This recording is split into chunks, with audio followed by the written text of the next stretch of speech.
Welcome back to the Director Dossiers. This is part 2, the final part of our deep dive into the history and our thoughts on the entire filmography of David Lynch. This was supposed to be one episode, then it took Danny and I from 6 p.m. to 4 a.m. to record it, and then the edit came in at 7 hours long, so we figured we'd just split it into 2 parts for you guys. For more of these deep dives, please like and subscribe. Also make sure to share your favorite David Lynch quote with us in the comments. To be honest, my favorite David Lynch quote is probably, "What a heavy load Einstein must have had. Fucking morons everywhere." Also, check out our friend Dustin's channel, Dusty Ohio Video, on YouTube. He was nice enough to invite me on to review the new Wolfman movie, which was a very fun discussion. A link to that review will be in the description. Danny and I had a lot of fun making this 2-parter on David Lynch, and it really deepened our appreciation for his movies, and we hope it does the same for you. And enjoy the episode. Wild at Heart, 1990. Around the filming of the pilot for Twin Peaks, Lynch was still looking for his next movie, which was gifted to him when producer Monty Montgomery asked him to read a book titled Wild at Heart by Barry Gifford. So Monty Montgomery was a producer, he got the rights, and he didn't give the book to Lynch to go, hey, you should direct this. What he did is he goes, Lynch, I'm planning on directing it. I want you to read this book and tell me if you think that's a good idea and if you want to produce it. Mm-hmm. And Lynch goes, well, geez, Monty, like, what if I read it and I want to direct it? And he goes, well, I guess you'll have to direct it then. Mm-hmm. And also, Lynch had not made a movie in, this was 1989 that went into production, so he hadn't made a movie in 3 years. Or 4 years, technically, if you count filming, if you're going from filming to filming and not release to filming. So he, and Lynch always, he was sort of like similar to Kubrick, where Kubrick was trying to get an idea. Like, he toiled over getting an idea that he can make a movie with, because they're so rare, and Lynch is sort of the same way. And then when he read this, like, you know, if he's excited about this, he must be really excited by it. Yeah. Right? Because if he wants to make the movie off of it. So then, of course, Lynch read the book, and he liked it. I think he read it in May. I'm gonna say May 1989. But he goes, okay, so I need to assemble a team and stuff like that. And he goes, hey, do you want to, work on Wild at Heart with me? He went to Dwayne Dunham, who was his editor. And he's like, I don't know, like, we sort of just finished the Twin Peaks, and then we're gonna have this. It's gonna be too much work. And he goes, fine, I'll only do it if you let me direct. I want to direct something. And Lynch goes, well, we just got picked up for 7 episodes for Twin Peaks at ABC, so you can direct the 2nd episode of that, which he did. And then Dwayne Dunham agreed to be the editor on Wild at Heart. And so this is 1989. So Twin Peaks is not a phenomenon yet. Like, it hasn't even premiered. Like, they just know they have the pilot, right?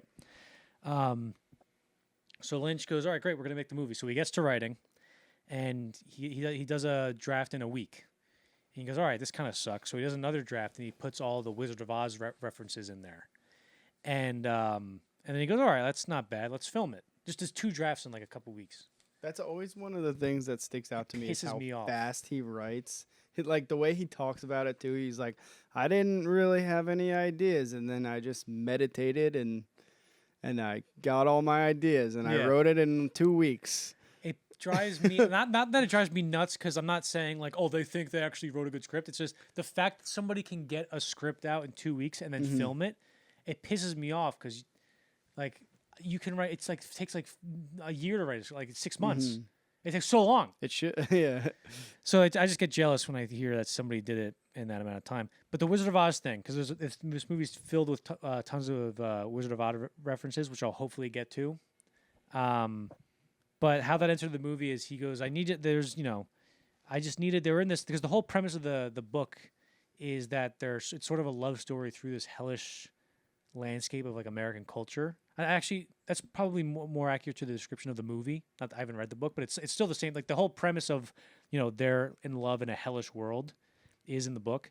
And he goes, I put Wizard of Oz in there because I think I needed some kind of dream, hopeful, optimistic aspect to the story. It couldn't just be all hell, hell, hell. There needed to be a contrast to it. So that's why they're all in there. Because I remember the first time I watched this a few years ago, I was like, I don't know what the fuck the Wizard of Oz shit was doing. I did not understand it. All these movies. The first time I watched them, I was like, I don't understand the lick of sense in any of these. Like, I don't. Was it just the fact, like, the abstract parts just completely tearing you out of it? It was just the fact that I was younger. I was watching them and not really writing down notes on them, and it was my first time watching them. Yeah. What do you got next? Filming began on August 9th, 1989 in New Orleans on a budget of $10 million, with Nicolas Cage, Laura Dern, Diane Ladd, Harry Dean Stanton, and Willem Dafoe in the main cast. So Diane Ladd, I mentioned earlier, is Laura Dern's mom. So in this movie, they play it's a mother and daughter playing mother and daughter. And Diane Ladd talks about the first day, her first day of shooting with Nicolas Cage, who is dating her daughter in the movie. Mm-hmm. Was the scene? There's a scene in earlier in the movie where Nicolas Cage goes into the bathroom, or it chronologically takes place early in the movie, but it's revealed later what actually happened. The first thing they shot is her going into the bathroom, and she sees Nicolas Cage, and she's all drunk and flirty, and she goes, "Hey, sailor, how would you like to fuck Lula's mama?" And he's like, "Oh, Jesus Christ!" I don't think he knew that was the line. I think David Lynch told her to go say that line to her, and he was, or to him, and he was just like, and then so he comes out of the scene after they're done with it, and Laura Dern is like, "Hey, how was the scene?" He goes, "I just filmed the scene with your mom, but your real mom. She said she wanted to fuck me." It's weird. This is weird. I don't like it. But there was the interesting thing about them, like a mom and daughter doing a scene together, is because I don't know a lot about acting, but apparently when actors cry in movies, they remember a thing like, "Oh, when my dog died when I was 5." Yeah. So there's a scene when they have to both be crying, and they're looking at each other, and during the scene they both realized that they knew what the other one was using to cry in the scene. Mm-hmm. You know what I mean? Yeah. So I thought that was just very Did they interesting. say what it was? No, they said it's a personal thing, but we both knew what it was, which I thought was interesting, and it was something I never really considered before when thinking about acting. Nicolas Cage, he goes, "I remember a few years before the movie, I bought a snakeskin jacket, and I remember I bought it because it reminded me of Marlon Brando in this movie, The Fugitive Kind." The Fugitive Kind, I've seen this movie. It's a Sidney Lumet movie from, I'm going to say 1962, maybe. Mm-hmm. And it was sort of like watching David Lynch the first time a few years ago. I was young, and I was like, okay, whatever. I didn't really understand it or get it. I can't even remember a lot about it, but I've seen that movie, and it was based off of an unmade play written by Tennessee Williams. There we go. So Cage was like, "I think I should have a jacket," and Lynch was like, "Okay, I'll write that in," because Lynch talked about how a character is much easier to get an audience to remember if they have a very distinct piece of clothing that they wear, Mm-hmm. or a jacket, Or like a Ryan silhouette. Gosling in Drive. Yeah, when he has the scorpion jacket. People wear that jacket now. Unironically now. Yeah, Which is it's just funny. a cool jacket. If to you wear that jacket, more power to you. I'm not, If you wear that I'm not hating. jacket, where'd you get that jacket, man? I saw a post, man, and it was like, there's this guy at my work who wears the Drive jacket, but he doesn't have a car, so we call him Walk.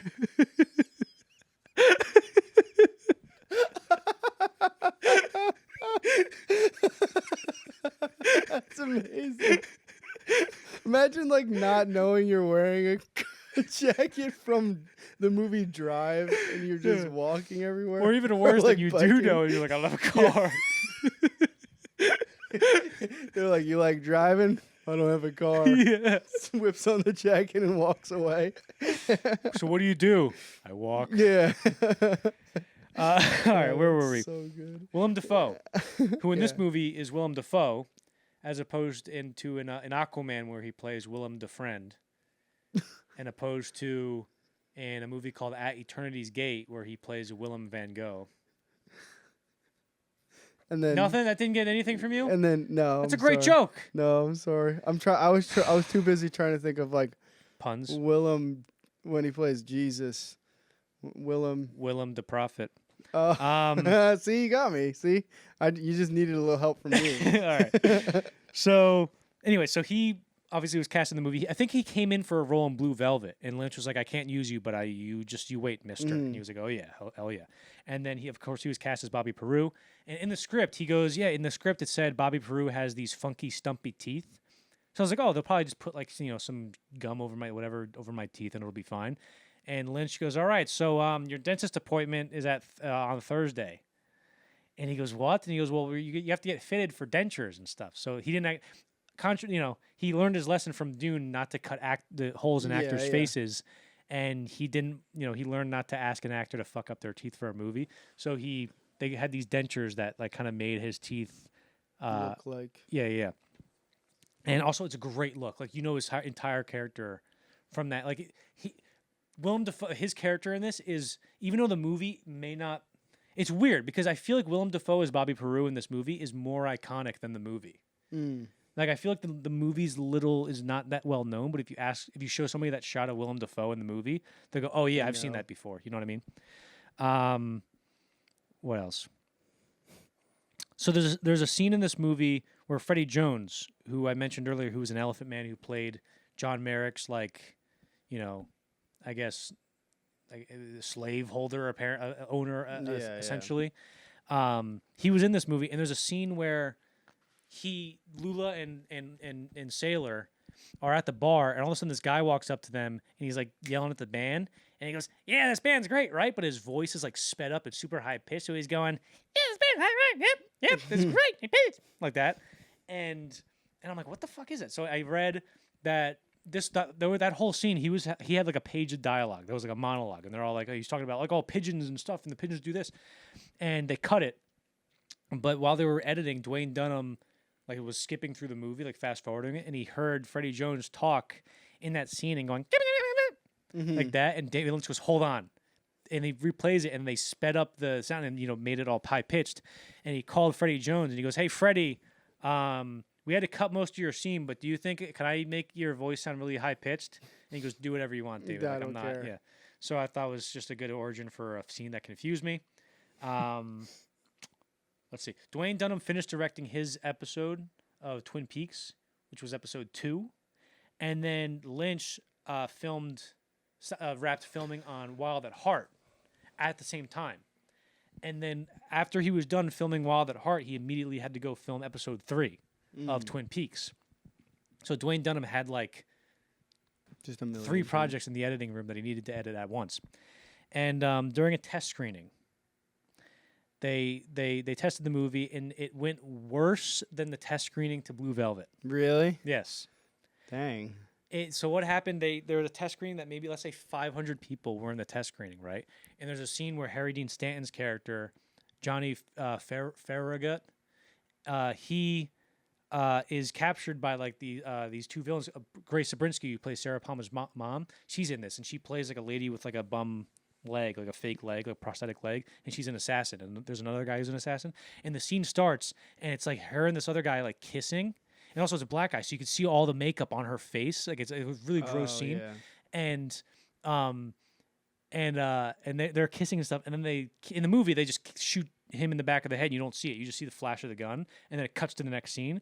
But in the original cut, they had a scene where they shoot Harry Dean Stanton in the back of the head, and then they like maniacally laugh, and then they both dip their heads into like his neck where his head was blown off. So like they basically dip their heads into his body like one by one, and then after they're covered in his blood and guts, and they start kissing again.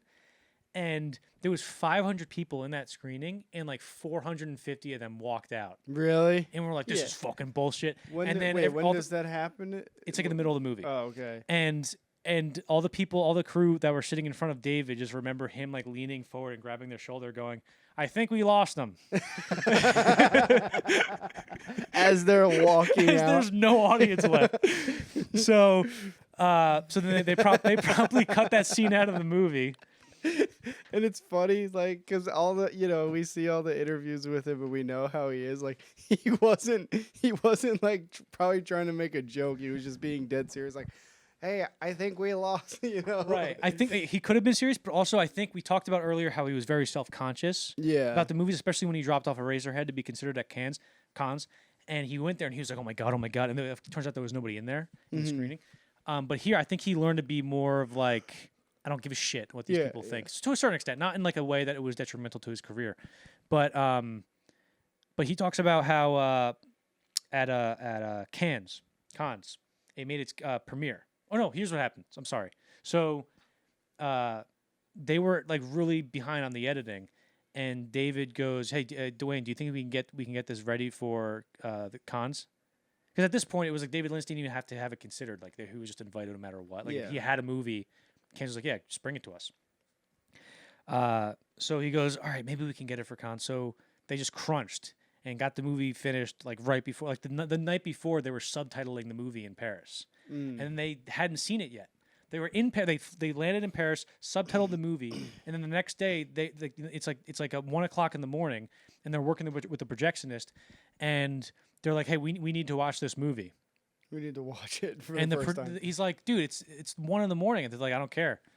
So then they just watched it. It was 3 in the morning when they finished, and just to to proof the movie, make sure everything was okay. And Bernardo Bertolucci, who I think we talked about in our Sergio Leone episode. I think he directed a movie called 1900 with Robert De Niro, if I'm correct. I get Fellini, Bertolucci, all those guys. I get those all mixed up sometimes. But I think he directed 1900, and he also did a lot of other great movies that I can't name off the top of my head right now. But he announced, I think he was part of the jury, and he announced that Wild at Heart won the Palme d'Or, which is like the best picture of the festival. At Venice, they have the Golden Lion, which is the best picture, And so when he said Wild at Heart, half the crowd cheered and half the crowd booed. Yeah. Which is insane. That's the boo. Yeah, that I never really understood the boo, like booing at somebody. I've never seen a movie and wanted to go boo. Yeah. That's insane to me. What's one movie that you considered like while we were at the movies, or so have you? While we were at the movies, I feel like there was a bunch when we were doing screenshots. There was, but I remember this specifically because I remember I wanted to go see Man of Steel when we were in 8th grade. Oh yeah, I'm so sorry. I wanted to go see it so goddamn bad, and we were because we were going to see The Purge, and then of course we couldn't because we weren't 17. I was like, guys, I told you. So we're walking around like, what movie should we go see? And I'm like, oh my God, Man of Steel starting right now. And then everybody was like, no, let's go see Grown Ups 2. Yeah. And I'm sitting there like, this is such bullshit. I could have been. I should have. In retrospect, I should have got up and left because I never got to see Man of Steel in theaters. God damn it. Fuck. You're seeing him. And I make all these long podcasts to compensate for the fact that I never watched Man of Steel in theaters. Yeah. I can't satisfy my wife or hold a job. You're watching someone have a complete mental breakdown over the fact that he didn't. I think this whole podcast is essentially watching me having a mental breakdown over the fact that I can't stop talking about movies. Man of Steel. Yeah. Mm-hmm. What else do we got? So, Isabella Rossellini. We talked about how he got with her during Blue Velvet and he left Mary Fisk while he was getting with her. Now he's making another movie. So David Lynch started to get very close with a woman named Mary Sweeney, who was the assistant editor. I think she was an assistant, a production assistant on the set, some kind of assistant on the set, but she was also the assistant editor on the movie. And or maybe assistant director, maybe. I don't know, something in that role. But she later became his editor in all the movies. And Isabella Rossellini goes, yeah, I really started to know something was up when I remember one time I got to the set and he was supposed to be in the hotel room with me. He never came home. And I went, all right, that's weird. Maybe he stayed up, whatever. And then I get to the set and I get there and he knows that I'm there and he never comes up to say hi to me. And then when I found him like 2 hours later, he goes, hey, how you doing? I was like, how you doing? Yeah, like what? And because they were dating for years, like from like let's say 86 to 90, 89. So and then she goes later, like it really solidified in like what was going on when we were at Cannes. Even she said, I don't know how to pronounce it. No, she didn't say that. But she goes, we were at Cannes, and he goes, yeah, we're gonna go. We just have to pick up Mary from the airport. And I go, oh, Mary's coming? And he goes, yeah, she works so hard. And I was like, uh-oh. Yeah. Not that Isabella didn't think that she deserved to be there, but she was like, oh, he seems... Yeah, just like last minute being like, oh, by the way, we have to pick up Mary from the airport. Yeah. And apparently to Isabella Rossellini, according to her, she said, David once told me that he never wanted to see me again. David Lynch said that to her. while they were like breaking up or whatever. Dang. But I'm not gonna. Apparently, that's true. It could have been true because people make up all the time. But when he received a lifetime achievement award, like at the Governor's Award at the Oscars, she was on stage. It was her, Laura Dern, and 2 other people. But So he just but Isabella brought up Rossellini was all the- on stage with him. Yeah, that's So obviously big. they're, they're They're still they were still in good terms. Yeah. It's just like he brings up all his exes. All his exhibitions. She's like, yeah, I'm a winner. Well, his acceptance speech at that was interesting. Like the way, what did he says? Like, you all have beautiful faces or something. Oh yeah, right that was before he- the last thing he said. Yeah. Uh-huh. On August 17th, 1990, Wild at Heart was released and received polarizing reviews from critics. It grossed $14.5 million domestically off a $9.5 million budget. It received 1 Oscar nomination for Diane Ladd's performance. So adjusted for inflation, it's like a $23 million movie making $35 million domestically. So it was, like Blue Velvet, it was sort of a soft success. Also, this is probably 1990 is probably like the peak of David Lynch's life in terms of like his career in movies and critical acclaim, because Twin Peaks was a phenomenon. It was just a stratosphere. And then Wild at Heart came out, and he won the Palme d'Or, and he had like a new movie coming out, and it was it was a big deal. He was riding high. This was like he was like the guy, right? Top of the world, which would change, which we'll get to later. But I saw the critics. One of the things that the critics said that made sense to me is that it lacked a mystery. Like, it was a David Lynch-esque thing, but it didn't have any mystery behind it to like sort of as an engine. And I do think I agree with that, and I'll explain that when we get to the overall thoughts. And just for timeline sake, Wild at Heart was pretty much finished in post-production while episode 4 of Twin Peaks was airing. So when did Twin Peaks premiere? April 8th? So April 8th, 1990. So they would have been when that show was going on, they would have been writing the show. Yeah. So David Lynch was caught up in the production of Wild at Heart, so he wasn't really that involved in the writing, at least to a less extent than the first season. So I talked about how apparently, from what I saw, the common criticism among the critics who didn't like it at the time was that it was missing a mystery at its center. And I do think that's true because it makes it feel like there's really no engine to the movie in the first half, even though it's a road trip movie. It doesn't feel like it has any thrust to it because the first half, there's really no reason for you to stick around. Like, there's some mystery. They try to do a thing with like one of the villains, Santos, and the mother, who I think, what's the mother's name? Lula's mother. They try to do a thing with Santos and Lula's mother where, they're conspiring to do something, and also she had a hand in Lula's father's death, and also Sailor has his own backstory that's going on, but it's more of like a backstory mystery than it is a central mystery that we've grown accustomed to in the structure of David Lynch's movies. Yeah. And I do think that's a valid criticism of this movie, even though I do like it. I do think this movie gets a lot better in the second half because the first half it reminds me of The Room.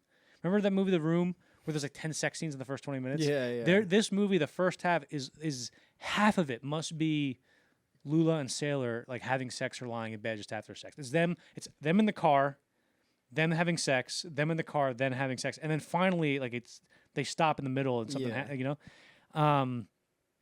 but I do think that's a valid criticism of it. Now, when the first time I watched it, there was a bunch of Wizard of Oz references and imagery in the movie. And, of course, the first time I watched it, I went, yeah, that was weird. It just went over my head. I didn't think about it ever again. But, of course, watching it for this, I wanted to, think about, consider why that was in there. And I talked about Lynch, when we talked about the pre-production, Lynch said that he wanted to put it in there because he needed some contrast between the hellishness landscape of the setting and he just needed a good contrast between that hellish landscape, right? And in this, I think the Wizard of Oz thing works as sort of, I don't know exactly, I can't pinpoint I give a word to what role it has exactly, but I think it runs parallel to sort of Lula and Sailor as sort of working as a structural framework for how Lula and Sarah's relationship, Sailor's relationship, evolves and develops. So, for example, one of the first things we learn about Lula, Sailor is sort of this kind of independent, freewheeling spirit, and she wants that from him because she's sort of trapped under the thumb of her oppressive mother, who she sees as the Wicked Witch. Because later in the movie, she's driving with Sailor, and she looks out in the night, and she sees her mom, Diane Ladd, like riding a broom, and she's dressed as the Wicked Witch, right? So the Wicked Witch basically has domain over her life, right? And that's why she runs away with Sailor when he gets out of prison. And throughout the movie, I think, and also they have an attitude, Sailor and Lula, like we're free, the world is our oyster, we can do whatever. They're still just kids. And then at a certain point, they run into Bobby Peru, who's this sick freak, right? And they're traveling through this hellish landscape of American culture. It's a mishmash of like Elvis, The Wizard of Oz, Marilyn Monroe, and like just the American deserts, like the wasteland. It's almost like a wasteland, right? And I think when she has a run-in with Bobby Peru, where he sort of like verbally rapes her, sort of, because he does a thing where it reminds me of in Butch Cassidy and the Sundance Kid, where somebody accuses or Sundance of cheating in a card game, and he goes, "You boys better get out of here." And he goes, and Paul Newman's like, "We got to get out of here." And he goes, "They have to ask us to stay first." So Paul Newman convinces him, just fucking ask him to stay. He goes, "Hey, why don't you stick around for a while?" He goes, "Sorry, we got to get going." It's like he can't leave until. So Bobby Peru comes in to Lula and says, and while Sailor's like working on the car, and Bobby Peru goes into the hotel room. He's like, "Oh shit!" And Bobby Peru goes, he's doing this thing, and he starts like assaulting her, and he goes, "I'll let you go if you say fuck me." And so he like makes her say it, and then once he does, he goes, "I gotta get going," like that kind of thing. Willem Dafoe's great in this movie, by the way. But anyway, so that happens to her, and then she finds out that she's pregnant, and she's slowly seeing that the world's dangerous and there's consequences to what she's doing, and she sort of starts to realize that she has to grow up, but she doesn't want to grow up. She wants to grow up with Sailor. She doesn't want to grow up with her mom, but Sailor is getting involved in some crime again that got him into trouble in the first place, that put him in jail in the first place, when Bobby Peru goes, "Hey, I got a hit. And you since Lula's pregnant, you gotta really look after her now. You gotta be a good father, and you gotta provide. You need a job, or And isn't that right? He immediately, right after he gets out of jail, he just goes immediately to doing that. Sailor. Well, he gets out of jail and immediately breaks parole with Lula, right? And then he they rob the bank and it goes terribly wrong. Willem Dafoe has one of the best death scenes of all time, and Sailor goes back to jail, and Lula ends up back under the oppressive, rule of her overprotective mother, and for years until Sailor gets out of prison again. And Sailor gets out of prison, and she sees this as an opportunity to finally break her dependence from her mother, or break her lack of independence from her mother, and be an individual and be a freewheeling and independent person with Sailor in the world. And so she shows Sailor's finally coming out of jail after 5 years, and she's like, "Mom, there's no way you're going to stop me from seeing him." And she hangs up and throws water on her mom's picture in her house. And also, I'm sorry, the son was born by then. So the son's like 5 years old, right? And they meet Sailor, and Sailor's like, "Really, there's something wrong." Like Lula's really happy, but Sailor's like, "I don't know what's going on. This isn't right." And he goes, "Listen, I don't think I can change. I'm wild at heart. I can't." And then the credits, she goes, "Wait, don't say that yet. The movie can't end." And he goes, "I'm wild at heart. Like, I can't be a good father to you, and I can't be a good husband to you." So he leaves, and she's like, "Sailor," and she's crying profusely. It's a really dramatic scene. That's because she doesn't want to be trapped with her mother all her life, and that was Sailor was her one ticket out. And he walks away, and then he. Also, I forgot to mention, when Bobby Peru has that scene where he's like, "Fuck me," whatever, she wants to go home, and she clicks her heels 3 times. Oh, like really? In the movie, yeah. So there's Wizard of Oz is laced throughout this entire movie, and he starts walking, and at the end, these guys, all these these punks like surround him, and there's a big pause, and he goes, "What do you F words want?"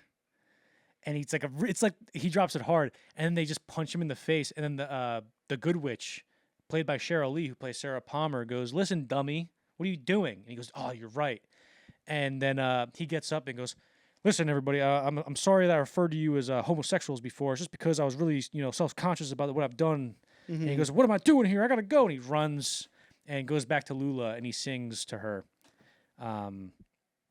Love Me Tender. He sings her Love Me Tender because he's promised that he'd sing that when they get married to her. And I think that's I basically sort of just explained the movie to people, but that's my interpretation of what was going on. So I hope that people found that interesting. Let me see what else I have here. Mishmash from American culture. There's so much sex it reminded me of The Room. Nope, I covered it all. Twin Peaks: Fire Walk with Me, 1992.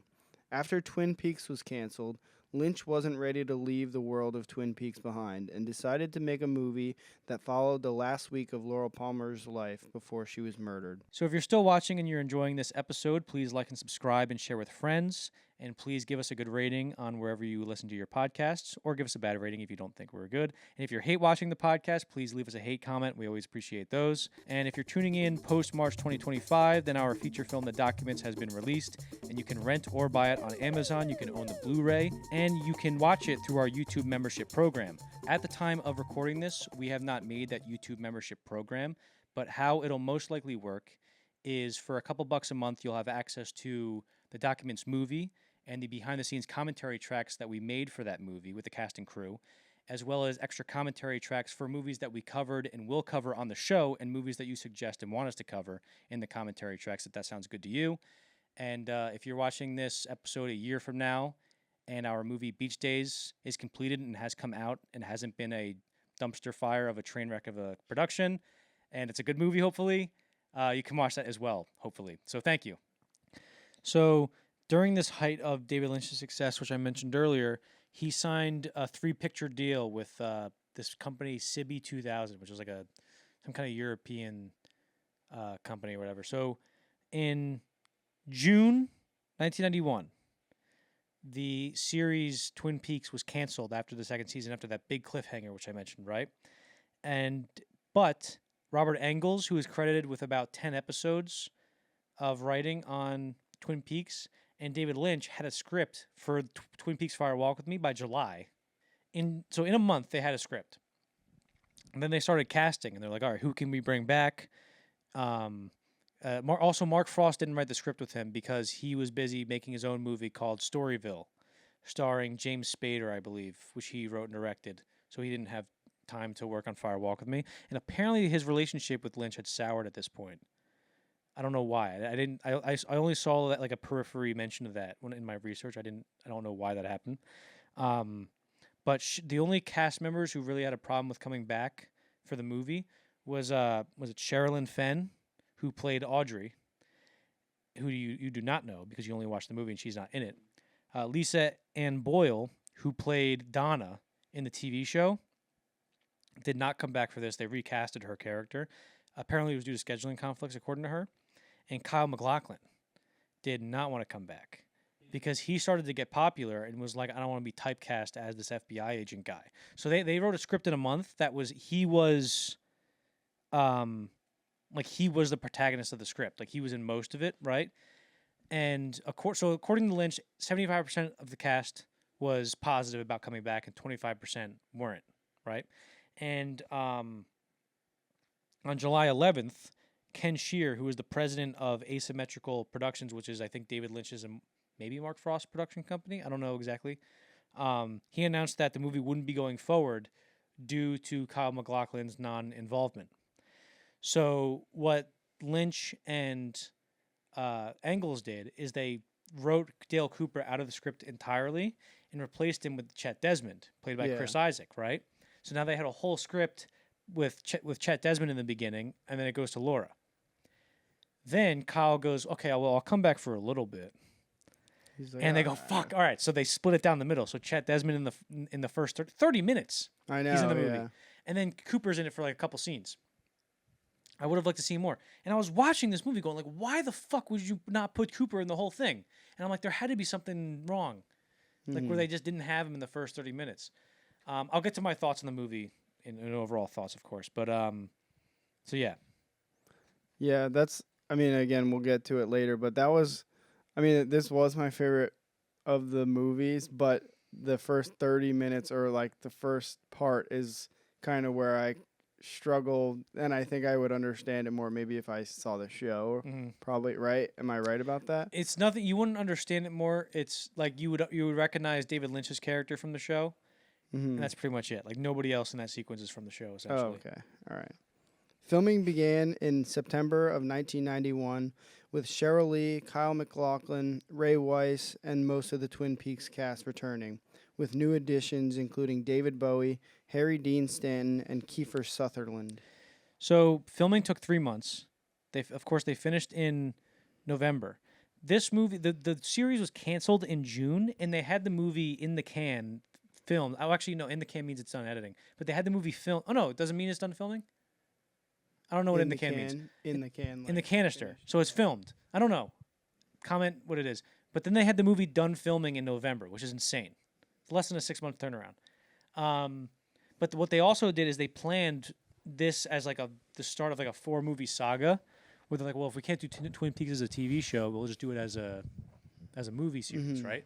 So it was going to be, this one was going to focus on like Laura Palmer, and then another movie would focus on David Bowie as Philip Jeffries, and then another movie would focus on Don S. Davis as Major Briggs, and then I think the other one was going to focus solely on Chet Desmond, because Chet Desmond, of course, disappears in this, and we never hear from him again.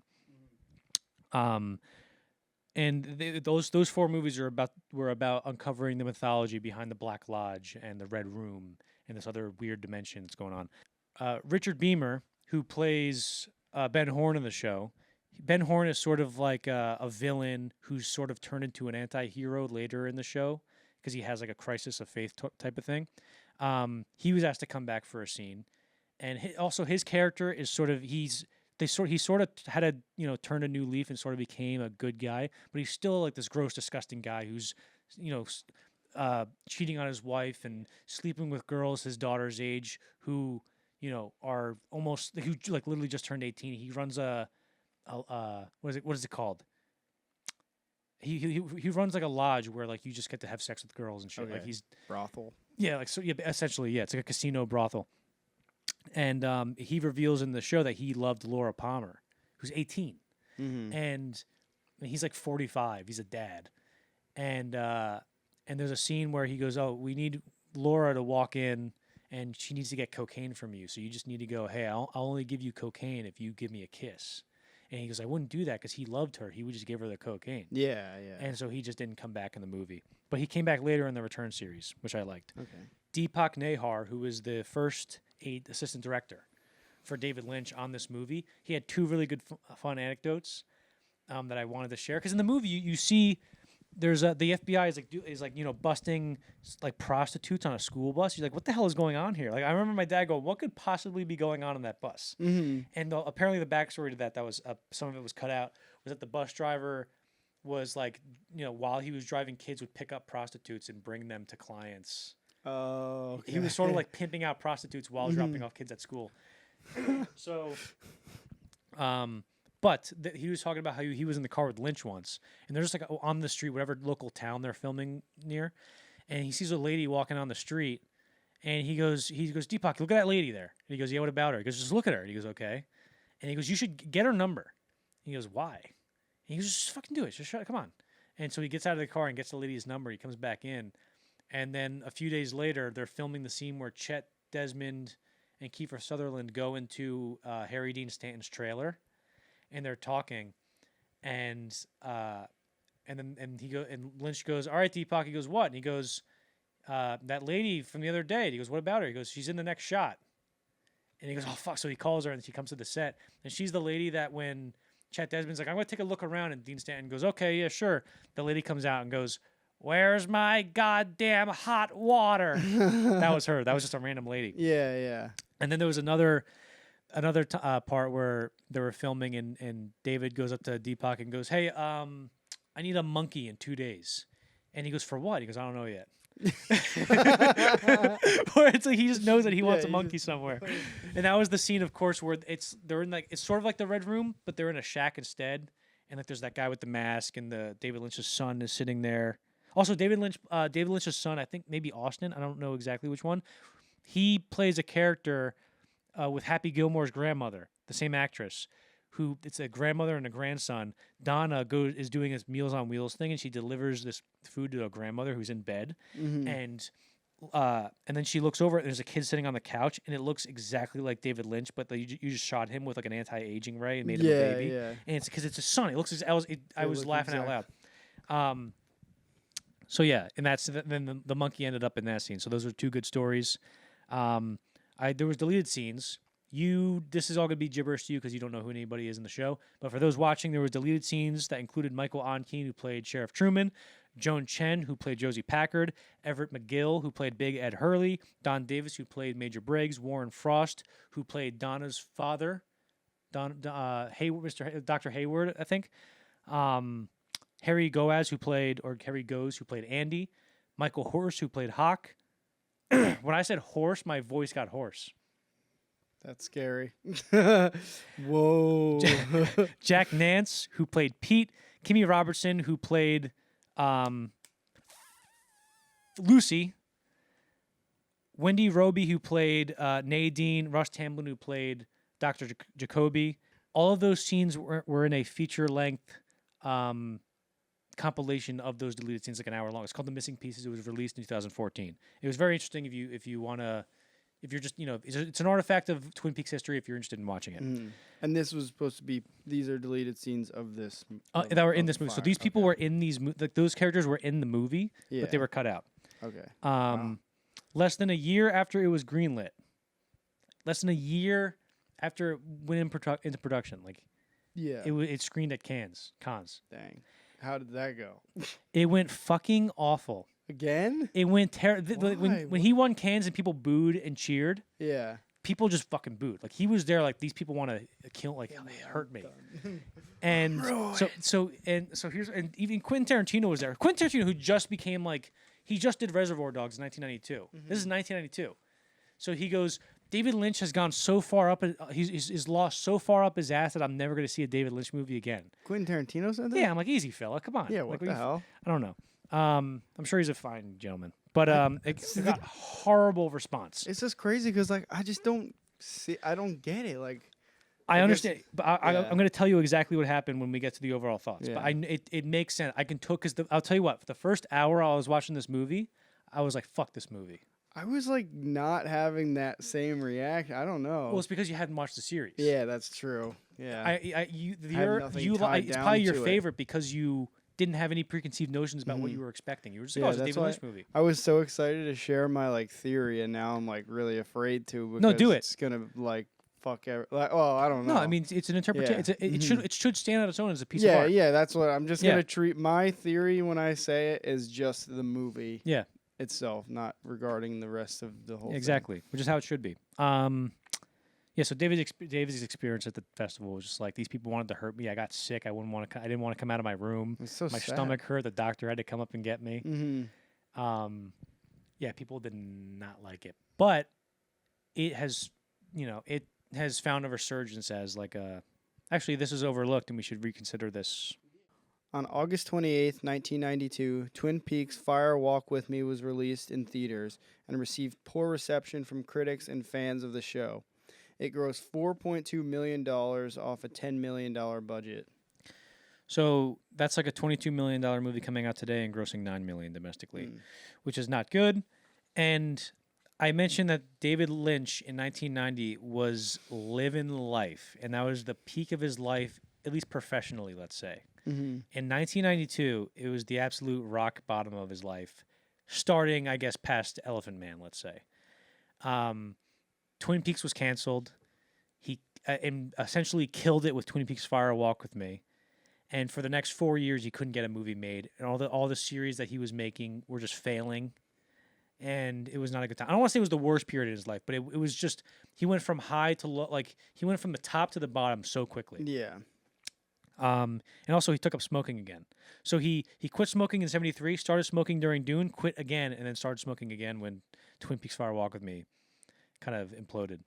I think, here's the thing. I think the reception to it was so bad, especially because you're like, fans of the show, why didn't they like it? because I think that people went into this movie expecting an episode of Twin Peaks, Yeah. which is what I was expecting when I watched the first half of the movie. And that's why for the first half, I was like, I fucking hate this. Because all the charm of the show all the charm and the humor of it was gone. And a lot of the characters that I wanted to see were gone. And I was disappointed that we weren't seeing a lot of Dale Cooper, because I'm like, he's your moneymaker. Like, why are you not? And then halfway through, I went, oh, wait, no, this isn't a Twin Peaks episode. This is a David Lynch movie.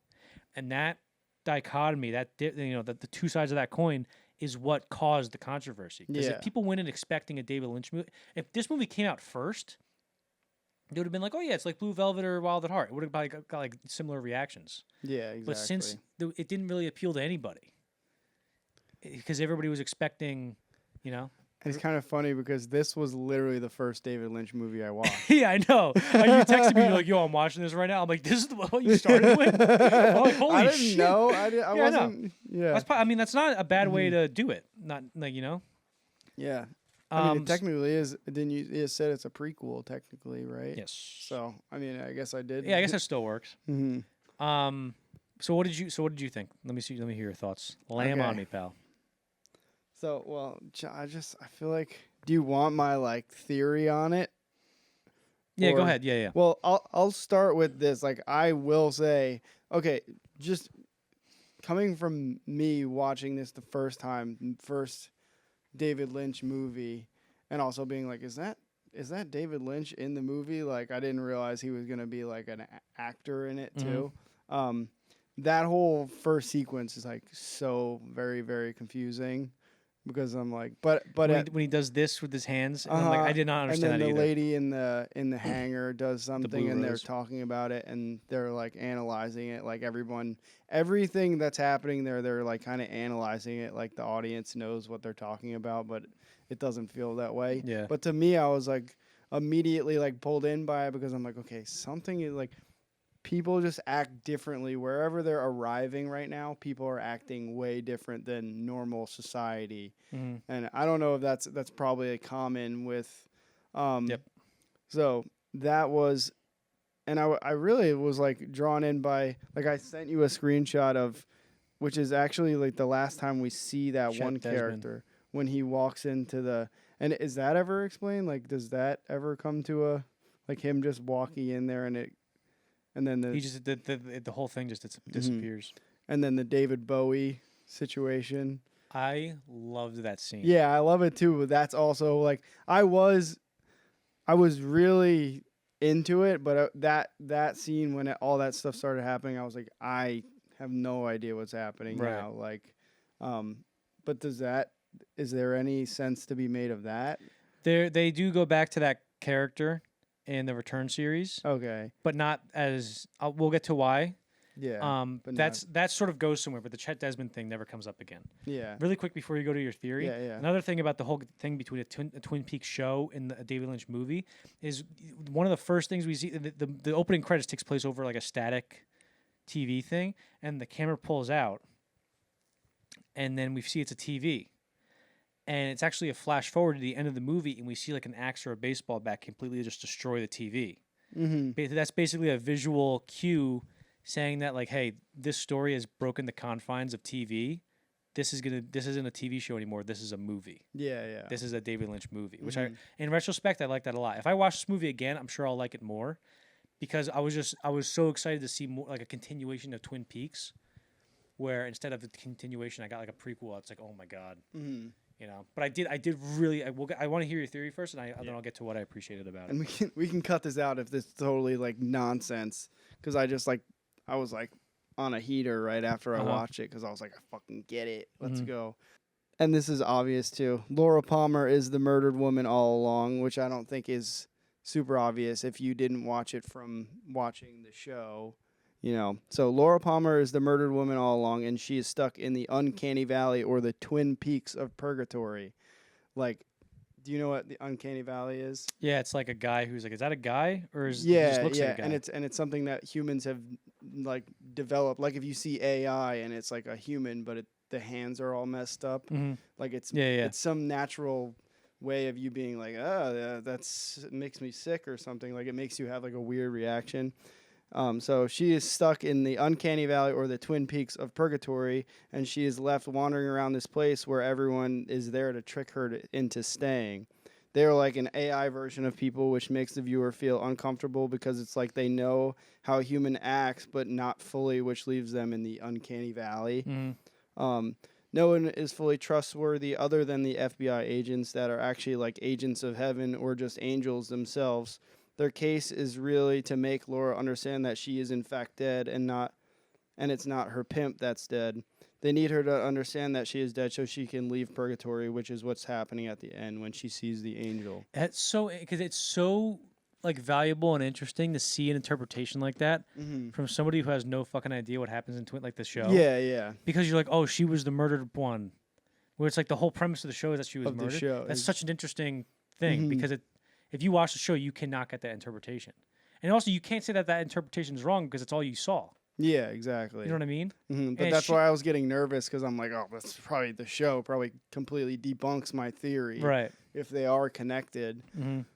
But yeah, that's what I got from watching the show because I was getting like the sense that the Red Room is hell, Essentially, yeah. and like because purgatory is like a thing that people talk about where it's like you're stuck in this in between place where people are just like confused, and if she is dead the whole time and she's still walking around this place that she thinks is, and everyone, like even her friends, are like trying to keep her there, and you know it seems that way at least to me because the first thing that I got from it was like everyone here is acting so weird, you know, like all the characters are just acting so strange that, but they're like almost there, but then they do like one or two things where it's just right. Like when you talked about like the uncanny valley thing, like if you watch the show is a much more naturalistic style of acting where it's like, Harry, like this is the best cup of coffee I've ever had, like that kind of thing. But in this, it's sort of back to like the very slow, ponderous dialogue with David Lynch, like, what are the specials tonight? I'll tell you the specials, like that kind of pace. Yeah, which yeah. is this. That's Twin Peaks: The Return. It's just the movie, right? So it's sort of like a, and that's the thing. It was sort of like a whiplash from watching Twin Peaks in this because it's such a different style with like the same story. I think the general gist of this movie, for me, with the context of the Twin Peaks TV show as well, is I think the one thing I like about it is like, of course, it sucks that Laura Palmer is going to be tortured endlessly forever, but I do like it. Really gives you an excellent and harrowing and scary sense of what it was like to be in her psyche or her last days being alive, and it's something that you couldn't really do in the show, because in the show there's some boundaries. Like people always say, like limitations help art. It is true to a certain extent, but to a certain extent, there are things that you can do better if it was a movie, and there's stuff that they do in this that you cannot do in a TV show. And all Like we hear, what? like what? Sorry. So Laura's last days, when all we hear about them is like, yeah, she was really messed up and she wasn't like really feeling good, and she said that she like wanted to die. Like they have to imply that with like dialogue. They can't really show us like her doing anything extreme. But in this, we're like seeing some insane stuff of like Going to the parties. going to the parties and shit like that, and those dream sequences of like her going in the painting and stuff or whatever, and like the guardian angel. I mean, you could do this in the TV show. I'm sort of getting into like the whole her whole last days, like the guardian angel disappearing off the picture, basically, allowing Killer Bob to sort of get to her, and then the scene with like Jacques Renault and Leo, when she's essentially getting raped, when they tie her up and stuff, and like listen, bitch, and then Leland comes and brings her and Ronnie to the train. It's the most horrifying. The shot of when they're running through the woods and they're crying, and his face is like, Yeah. It's so scary. And then when they get into the train, it shows that like being under, like you think like, oh, she was just depressed, but being under Killer Bob's spell, whatever whatever tether she was connected to him with, isn't just like, oh yeah, it was this feverish nightmare, flashing, horrible fever dream consciousness. Terror. It was this just ball of lightning of horror. Yeah. And that murder sequence at the end is so brutal and so scary. You could not do that in TV. And that's something where I really think it got into her psyche really, really well. And I think that's a classic Lynch sort of attribute that this movie has. Yeah. And also the imagery of when Ronnie gets a guardian angel, because in the show she ends up surviving. She leaves, and they end up finding her, and she wakes up out of a coma, right? And they show that she has a guardian angel who saves her, right? But we know that Laura doesn't have one because the guardian angel left her the painting in her room, right? And then when she finally gets killed, and what I do like about this ending, because it is sort of optimistic in a sense, is at the end of Twin Peaks, Cooper is, spoiler alert, he's trapped in the Red Room at the end of Twin Peaks, right? Mm. The evil version, the doppelganger of himself, is in the real world, and that's with him and laughing with the blood in that one scene. Did you see that, or is that a deleted scene? I don't know. That might be a deleted scene. So he's trapped in the Red Room, and when she's in the Red Room and meets Cooper, I think that Cooper's supposed to sort of be her guardian angel, where she's not alone in the Red Room anymore. Cooper's with her, and also that there's sort of like a time sort of gets slippery and time starts to get relative, where Cooper's in there, but chronologically she sees Cooper in there, like before he actually gets in there. I can't really explain it because the time doesn't make sense because it's a looping thing, but I liked the idea that Cooper is her guardian angel, at least for the time being, while she's in the Red Room. Yeah. I don't know how consistent it is with the Return, the series that they do later, but I really if I like this movie, I'll probably think it's great. I really liked it this time around. But then I retroactively liked the first half. Yeah. I love the David Lynch scene.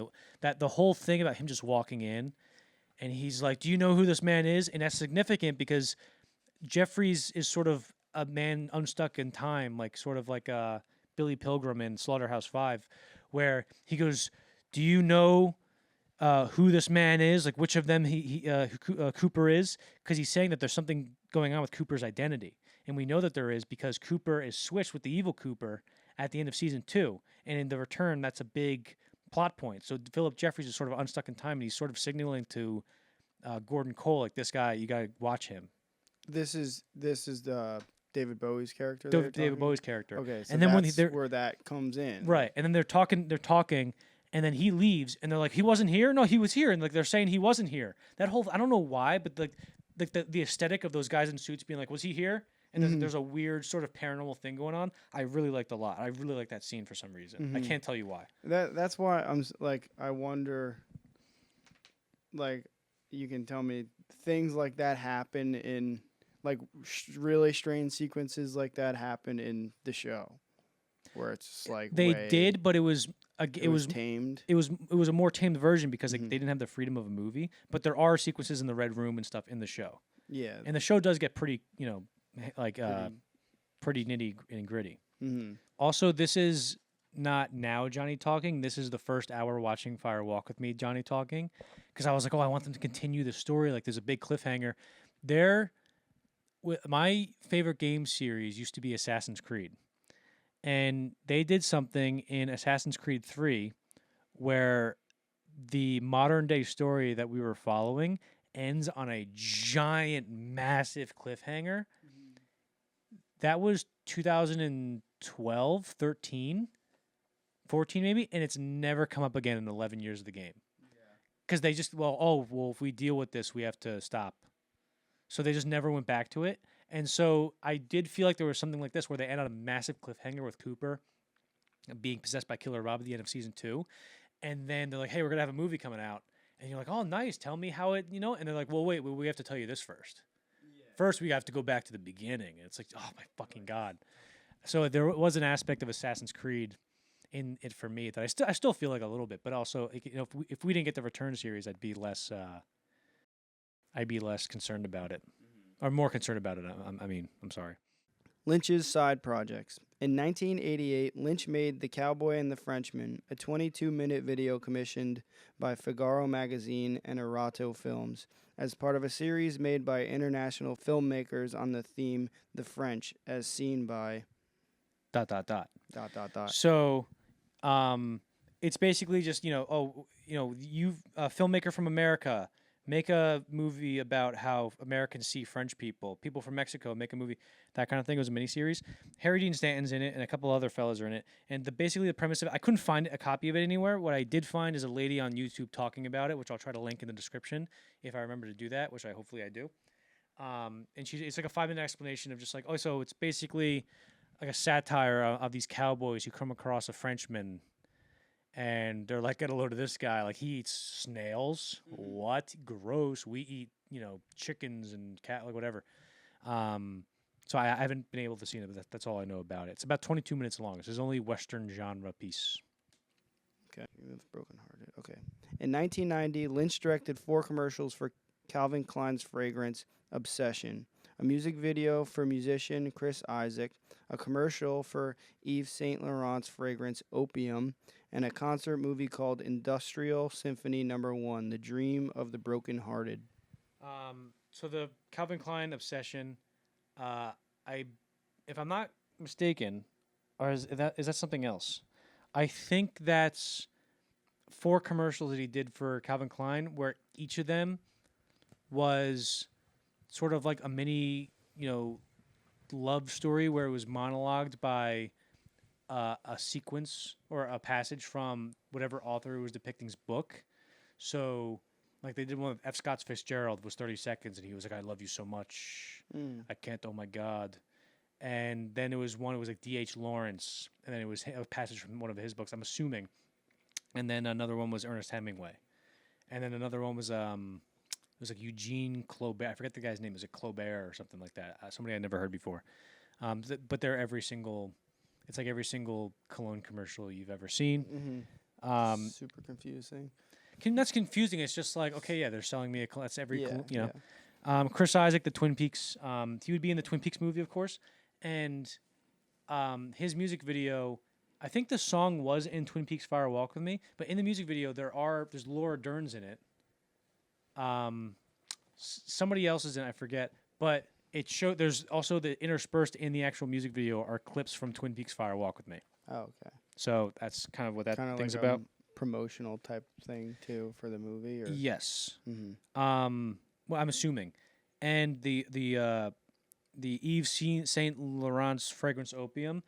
If you look in David Lynch's filmography and a lot of other directors, you'll see they directed a movie called The King of Ads. But what it is, I think we mentioned this on the Scorsese one, that's just a giant compilation of a bunch of commercials that famous directors have directed. Mm-hmm. So the Opium thing was part of The King of Ads.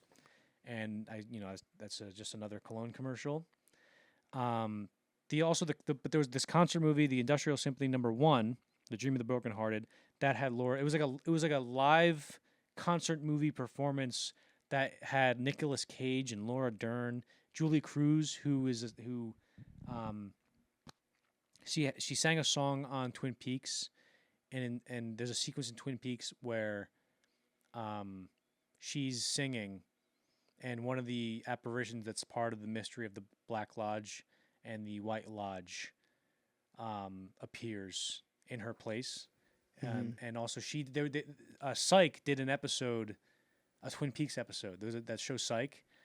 They did a Twin Peaks episode, and she did the theme that they ripped off for the show. Okay. And then she did. So that was like 50 minutes long, and yeah, it's like it's like an opera type thing. Mm-hmm. In 1992, Lynch and Mark Frost created another TV show called On the Air, a sitcom following TV performers trying to put together a live variety program. He also made a music video for Angelo Badalamenti.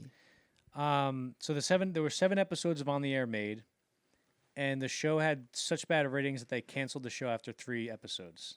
They were like, hey, we're going to have 7 episodes for you, baby. And then after 3, they're like, we're just not going to. Yeah, we're just not going to do anything. And I didn't get it. I couldn't find it anywhere. I saw clips of it, and it's like kind of, I don't know how funny it is. Mm-hmm. But I think that the show was like shelved for a year. And they're like, what do you want to do? And they're like, just run it. And somebody said it got the worst ratings of all time. Really? I don't know if that's true, but that's what that guy said. The one character that I saw in the clips was there was like a German guy, and he talked like whatever. You can barely understand what he was saying, and all the comedy of whatever clip I was watching was just him not understanding what people were saying and people not understanding what he was saying, and I was like, okay. Also, but in the show, I think the main guy is Ian Buchanan, who has a role in Twin Peaks as Richard, who's like this kind of snooty fashion guy who's fighting over Lucy with Andy. Who's that actor's really funny, and then Miguel Ferrer, who plays Albert Rosenstein, who's the guy he was the FBI agent who's like, I hate this rural town. This place sucks. And Cooper was like, these are the best people of all time, actually. So he's in it as well. And he also returns in Twin Peaks: The Return, Miguel Ferrer. And then the music video for Angelo Badalamenti was called Thought Gang, A Real Indication, which was for a song on an album that Angelo did. He did his own personal. And Lynch did a music video for it. I don't think I could find that either. In 1993, Lynch created a 3-episode miniseries called Hotel Room, a commercial for an Italian pasta called Barilla Cafe, a commercial for Adidas called The Wall, and a series of 4 commercials for Georgia Coffee. So Hotel Room, the premise of that it was a 3-episode miniseries about they were basically stage plays that took place in hotel rooms, and the 2 that Lynch directed out of the 3 was called Tricks, and the other one was called Blackout. And I watched them both. In Tricks, it's Harry Dean Stanton and the woman who I forget. I think her name is like something Headley. She plays Don John's mom in the movie Don John, where she's like, "Look at me, I look like a grandmother, but do I have any grandchildren?" So she's in it. She plays the prostitute, and then it's basically he's about to like have sex with her, and this guy Lou comes in. You don't know really who he is. And he's like, "Lou, now's not the time. Gee golly, goddamn it!"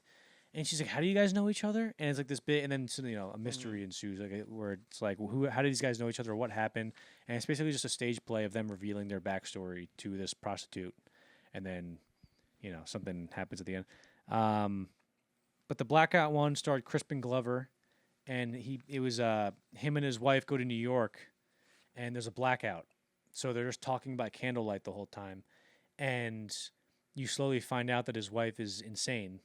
And he's coming to New York to help fix her brain, and stuff. And it's just a kind of a character piece. So, and then the other, you said the Italian pasta commercial. It's an Italian pasta commercial. The Adidas commercial. Yep, that's exactly what it is. And then the series of 4 commercials for Georgia Coffee. They're actually called Georgia Coffee Twin Peaks. So there's 4 commercials, and it's like it's basically each one follows Dale Cooper trying to find a guy's missing wife. So Kyle MacLachlan's like, yeah, I don't want to come back. I don't want to be typecast as, a FBI agent. And he's like, yeah, I'll do these commercials. In 1995, Lynch directed a 1-minute silent short film titled Premonition following an evil deed for Lumiere and Company. He also directed a music video for a Japanese band called X Japan. So what it was is Lumiere and Company was going to all these directors saying, we want to make like a feature-length thing of all these different scenes, but you have to film it like they did back in the day. So you have some rules. You have to use whatever camera. Each little scene can't be longer than 52 seconds. There must be no sound. And you have no more than 3 takes to do it. And basically what he did is just had you think, he would just do like one shot and have everything in there. But what he did is, I don't know if it had to be one take. It just had to be 52 seconds long. Yeah. So what he did is, he just went cut back to, like 3 or 4 different locations, and used like smoke and fade out and fade ins or fade outs, and dissolves to black to transition in between each of the scenes. As to what's in the contents of those scenes, you have to just go watch it. It's 50 seconds. Yeah. You can listen to me describe it for 50 seconds, or you can just watch it for 50 Literally, seconds. yeah. But don't click off this goddamn video to watch it. Just wait. Just wait a little bit. Literally, just fucking wait. And then the X Japan thing, it was called Longing to Grieta Melody. Oh yeah, how's it go? Took real melody. Okay. You want me to read the next one? Yeah. In 1998, Lynch directed a commercial for a Parisian cigarette brand titled Parisian People. In 1999, he directed a music video titled Blue Bob. Thank you, Judge. And in 2000, he directed Un matin partout dans le monde. God damn it! Out of all the stuff, I thought that would get you. I had to stop. I had to take a second after I said Blue Bob because Yeah. just think of SpongeBob. I'm impressed that you got the Un Mountain Partout dans le Monde, whatever it is. So a pair of cigarettes, pretty explanatory, because he loves cigarettes. The interesting thing about these, in particular, is the Thank You Judge one. That was a music video for a song that on David Lynch's album. David Lynch got into music at this point, and it was a song for him and John Neff's album. Quick heads up, Danny's audio file for the Lost Highway section of the podcast got corrupted. Sorry for the inconvenience. Lost Highway, 1997. The title of Lost Highway burrowed in Lynch's mind while reading a book by Barry Gifford titled Night People. When he came across the line, "We're just two Apaches riding wild on the Lost Highway." So really quick, before Lost Highway, I just wanted to talk about another project that he was trying to get made. Of course, he probably tried to get Ronnie Rocket made again. Yeah. And it didn't work out, especially at that point in his career. It's like, are you insane? But he tried to get another movie off the ground called Dream of the Bovine. And the writer Robert Engels, who wrote Fire Walk with Me with Lynch, described the movie as this, and I quote him when I say this. It's about three guys who used to be cows. They're living in Vanoise, N-U-Y-S, Noise, Van Noise, trying to assimilate their lives, trying to live with us. They look like people, but they're cows. They do cow-like behavior. They like to watch cars drive by the house and stuff. David Lynch wrote that? Robert Engels. Oh. According to Robert Engels, that's how he described the movie. They do cow-like behavior. I wonder if there was days where they got, David Lynch pitched something to them and they had to be like, that's good, we'll think about it. Yeah, good. Because they didn't have the balls to tell him to leave the office like that one producer after Elephant Man. Or after Eraserhead. What else we got? So Marlon Brando, Lynch tried to get Marlon Brando to get attached to that movie. And to Dream of the Bovine. And so he goes, hey, I'll send you the script. And Marlon Brando goes, oh, good, I can come by your house later. I think he went to his house. And he goes, oh, shit, okay, Marlon Brando's coming to my house. He's. So he gets there, and this is when Marlon Brando was, big. It's the end of his life. He's like, I don't give a shit. And so he goes, hey, Marlon, what'd you think about the script? He goes, this is pretentious bullshit. I'm not going to do it. And he goes, oh, okay. And he goes, but he's like, Marlon Brando's in my house. Like, I can talk to him. And Marlon Brando goes, do you have anything to eat? And he's like, fuck, I don't have it. He goes, let's see. He got a tomato and a banana. And Marlon Brando's like, that'll do. And he just took it, he chopped it up, and then he just put salt on it and started eating it. He's like, this is so goddamn good. Marlon Brando, just in his house. There's some good Marlon Brando story because he did hang out with him for a while during the period of Lost Highway. Also, Lost Highway is the second of that 3-picture deal with Sibi 2000, that European film company that I mentioned earlier. And he had a production meeting with them about, hey, I have a new movie.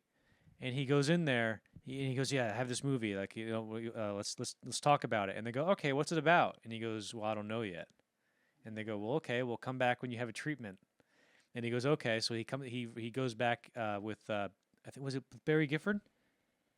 Yeah, he wrote with Barry Gifford, and they started pitching ideas to each other. And he goes, how about this, huh? And then this happens, and then this. And Lynch is like, I don't know if that's a good idea.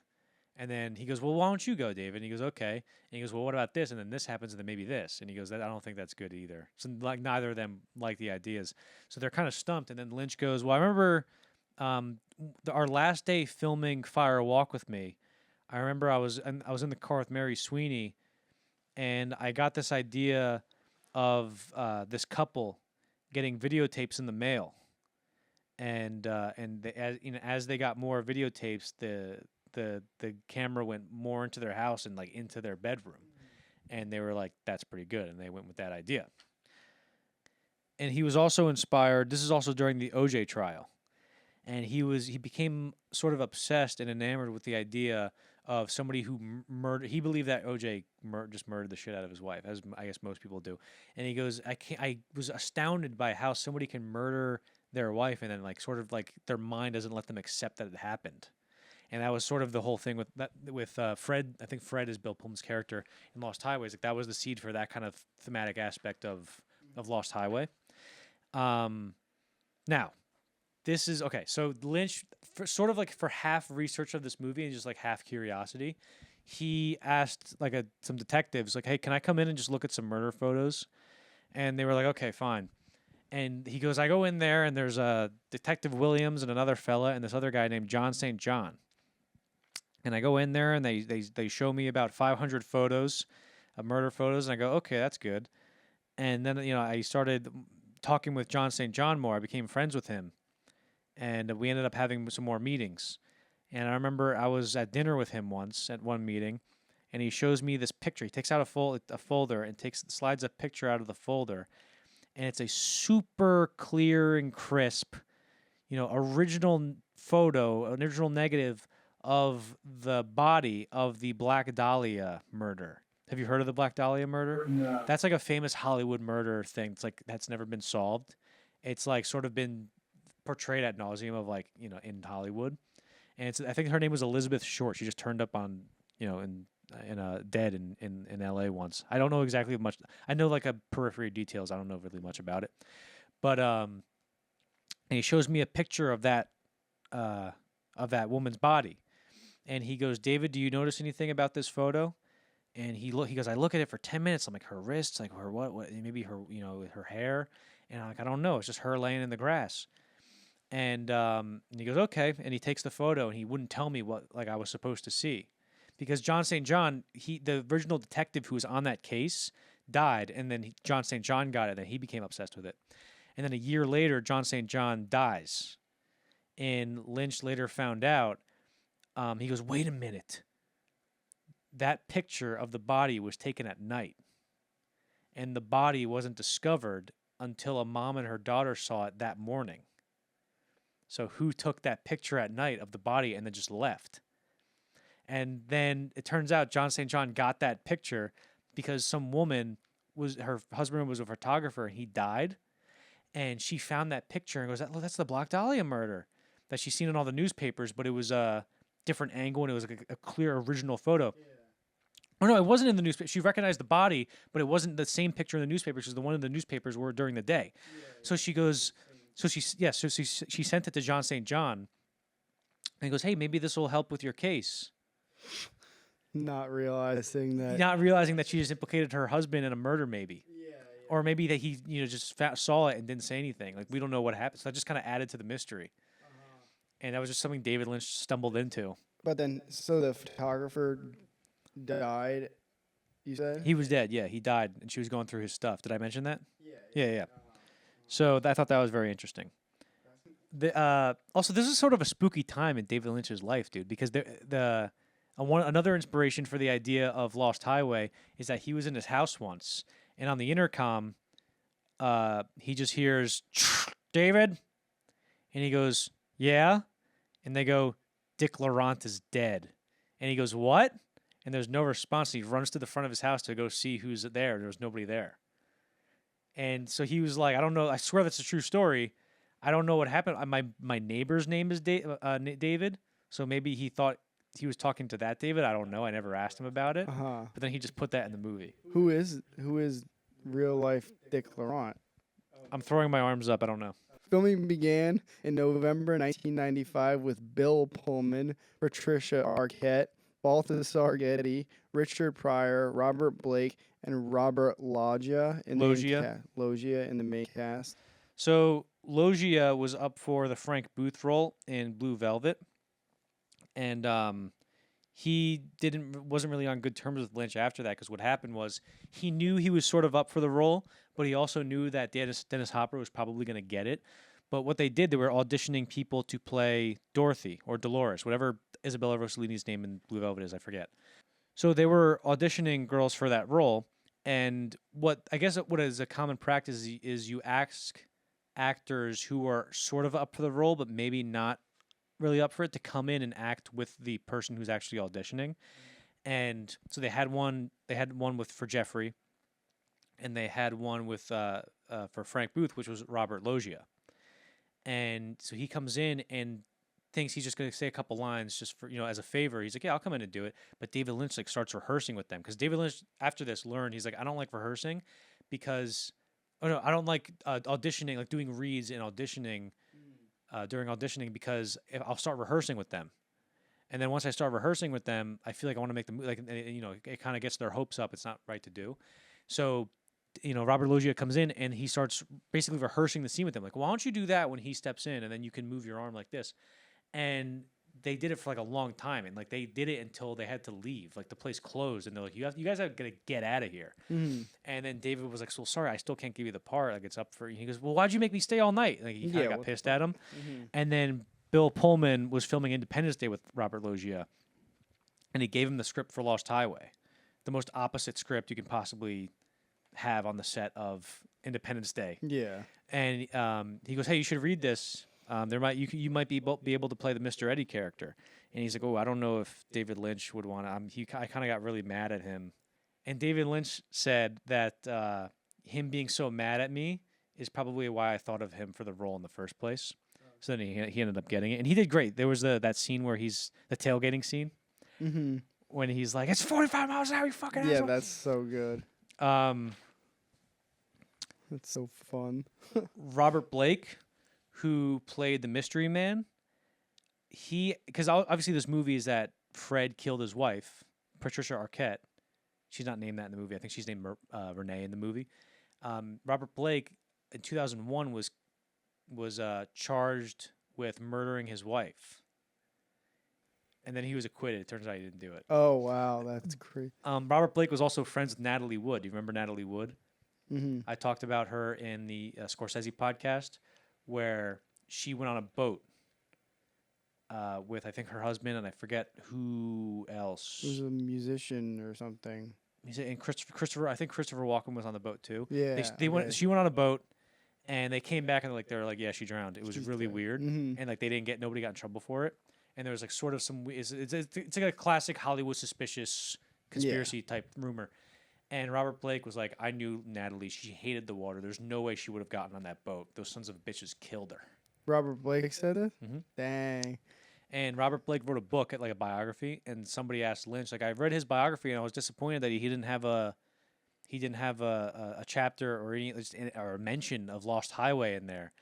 And he goes, and David Lynch goes, yeah, Robert Blake was a good guy, but he came up to me on set one day and said, David, I have no clue what the fuck is going on in this movie, which I thought was pretty funny. Yeah, Robert Blake says that interviewed too. Oh, really? He's like, I just told him I had no idea what I'm doing or what is going on in this movie. I think I played the devil. I don't know. Balthazar Getty, that name, I can't believe you got that on the first try. Balthazar Getty, yeah. So he was J. Paul Getty's grandson. Do you know who J. Paul Getty is? So there was a movie that came out, I think, in 2017 called All the Money in the World. And it was about this billionaire guy, J. Paul Getty, whose grandson was kidnapped and held for ransom. And they made the movie, and Kevin Spacey was J. Paul Getty. And it turned out that Kevin Spacey was probably a pedophile. Mm-hmm. And they were like, well, we don't want him in the movie. So then they reshot it like at the 11th hour with Christopher Plummer. Mm.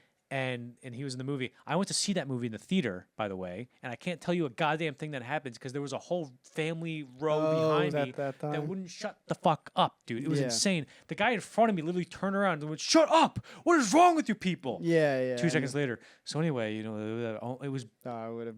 I was livid. I was like, Did you say something? I was gonna get up and like yell at them, and then I turned around and it was like a grandma with their grandkids, like, who was part of it, and I was like, I can't yell at some old lady. It's not worth it. I don't care. Everybody gets these hands in the movie theater. I'll get the final word on her on this podcast one day. Yeah. Idiot. Once this podcast blows up. Yeah, she's gonna look real silly once this podcast blows up. Also, during this time, Jack Nance died of mysterious circumstances. Not really mysterious circumstances, but it's kind of it was kind of shifty. Where it was December 30th, 1996, and he was outside a donut shop, and he had an altercation with some guys out there, and they sort of one thing led to another, and he fell and like hit his head Oh, that's the and word. died, and like they weren't implicated in it somehow. I don't know. Which is sad, but Jack Nance was he's in Twin Peaks. I don't think you saw him in the movie. He's so good in Twin Peaks. He's such a charming character in that show. Also, and then so they screened the Lost Highway when it was finished. They screened it for Marlon Brando.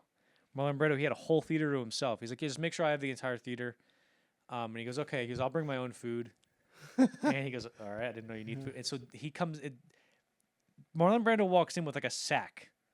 And in the sack is just like apples and chips and like all this food. And and Lynch said he just watched him watch the entire movie Lost Highway, and the entire time without breaking for like 2 hours and 17 minutes, whatever it is, he was just constantly stuffing his fucking face with cheeseburgers. He had these hamburgers. Was he fat? Yeah, I say he was a big guy. He was giant at this point. Yeah. Because he didn't care. Marlon Brando, he used to be like a heartthrob. He was know. jacked.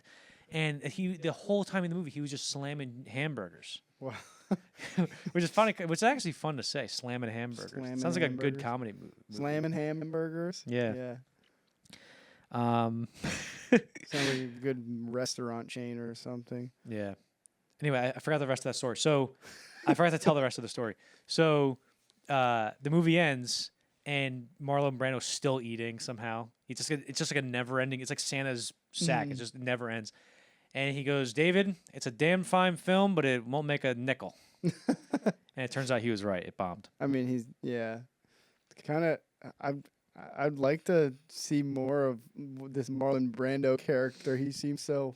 I mean, I know who he is. As I'm saying, Marlon Brando character, but like he just seems like he's dead honest. Yeah, at this point in his life, like Lynch said, he just didn't give a shit about anything anymore. That's just what I'm assuming. That's of what he felt. But like I'm sure there's a lot of stories about Marlon Brando in this era just being complete. David Lynch goes, Marlon Brando's dream was, before he died, was he wanted to dress as a woman with Harry Dean Stanton and have tea with him. Yeah. And they would have like an improvised dialogue scene. And that was like what he wanted to do at that moment in his life. Yeah. It's like, holy shit. On February 21st, 1997, Lost Highway was released in the U.S. and received mixed reviews from critics. It made under $4 million off a $15 million budget. It wasn't nominated for any major awards. So imagine a $35 million movie comes out today and it makes $9 million domestically. This movie never got out of limited release because this used to be like the most common way to release movies, where you start it in like a couple theaters and then you put it in like, wide release back then was only like a few hundred theaters. Like they would never release just 4,000 theaters February 19th, baby. Yeah. It would travel along the country. Like 2001 Star Wars came out in America. Christopher Nolan saw it in America and then went back to London or England for school. And he goes, guys, holy shit, I saw the Star Wars movie. And they're like, shut up, Chris. What are you talking about, idiot? Yeah. And then the Star Wars came out in England, and they were like, why didn't you say anything, Chris? It's the greatest movie of all time. He's like, I fucking tried to tell you. Why didn't you warn us? Yeah. And so the limited release thing. So, they hope that they would put it in limited release, and then business would grow and grow and grow. And then it would just kind of taper off, and they would make... they would make like $1 million a weekend, but after a bunch of weekends, it could be, like $30 million, right? Yeah. But it never went up. It just kind of died. Yeah. It went, it did go up a little bit, but it wasn't as much as they were expecting. It didn't really catch fire like they expected to. Never got out of limited release. Wide release, especially in the modern era, is like over 1,000 theaters at once. I think the most it got was like a few hundred. So I think did I mention Hitchcock earlier? A little. You definitely said Alfred Hitchcock's name a few times in this podcast. Because I do think David Lynch pulled a Hitch. Oh yes, I did. Yeah, So yeah. because I was talking about empathy in Twin Peaks, where every episode it's like you could be like, I hate this character, and then the next episode you're like, oh my god, get out of the car, and you're rooting for him, like that kind of thing. And I think that kind of empathetic mechanism that he was using, he probably should have used more in Lost Highway, because he pulled a Hitchcock in Lost Highway. Because in this, I think the first 30 minutes of this is particularly compelling. And then I think the last 30 minutes of it, let's say, is also compelling. But I think that middle hour is probably the weakest part of it, because, even though Lynch's movies don't follow the rules of conventional narrative structure, I do think that they still need to follow the rules of the conventional way in which audiences identify with characters or attach themselves to characters empathetically, if that makes sense.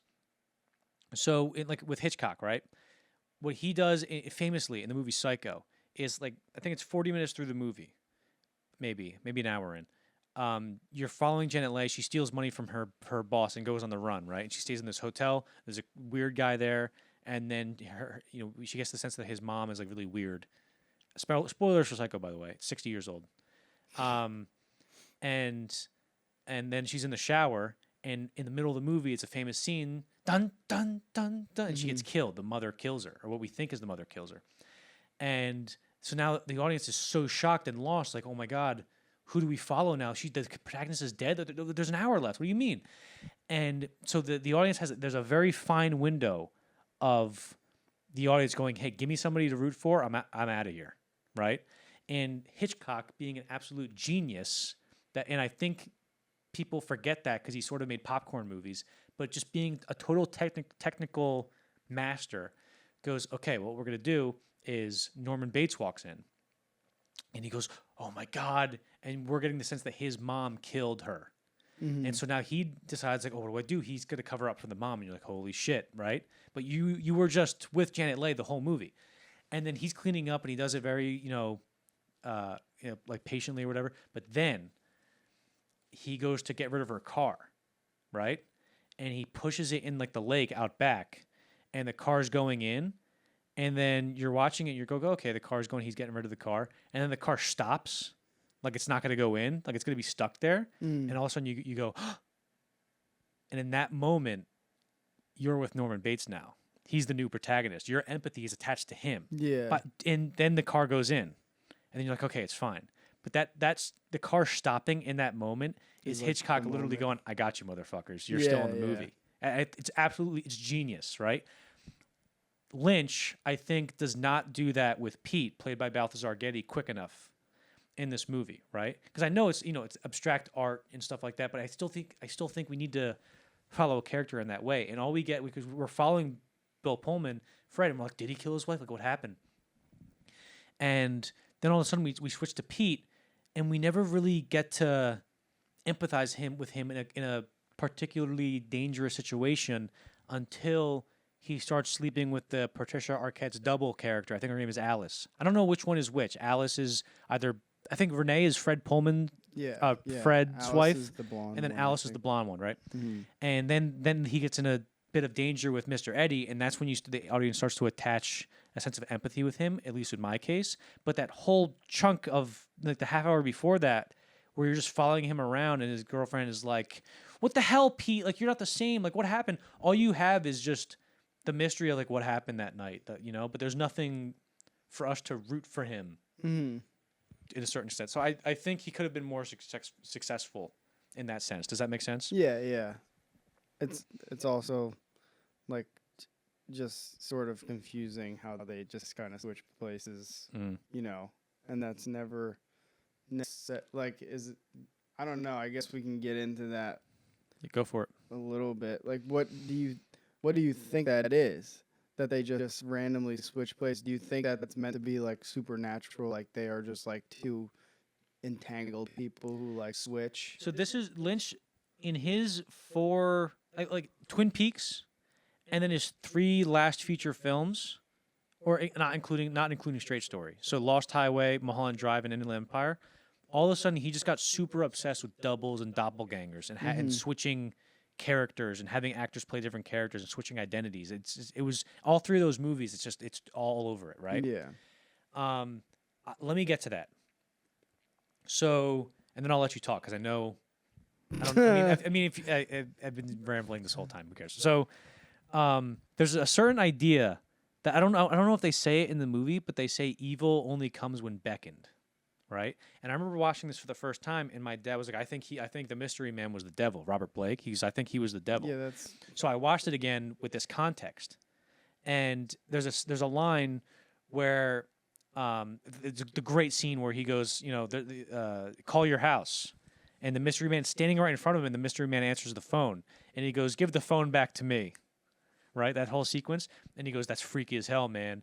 And he goes, what are you doing in my house? And he goes, you invited me. I would never go somewhere uninvited, right? It's like, Yeah. what did Fred do to beckon evil? Because he's obviously, like, whether he's the devil or evil, he represents symbolically like an abstract idea of evil, right? Mm-hmm. And I think that whole thing is because in the beginning of the movie, Fred comes home and he's suspecting that Renee is cheating on him. He's like, well, where were you? What happened? Like, you get the sense that he thinks that she's cheating on him, and you can get the sense that he probably considered maybe killing her.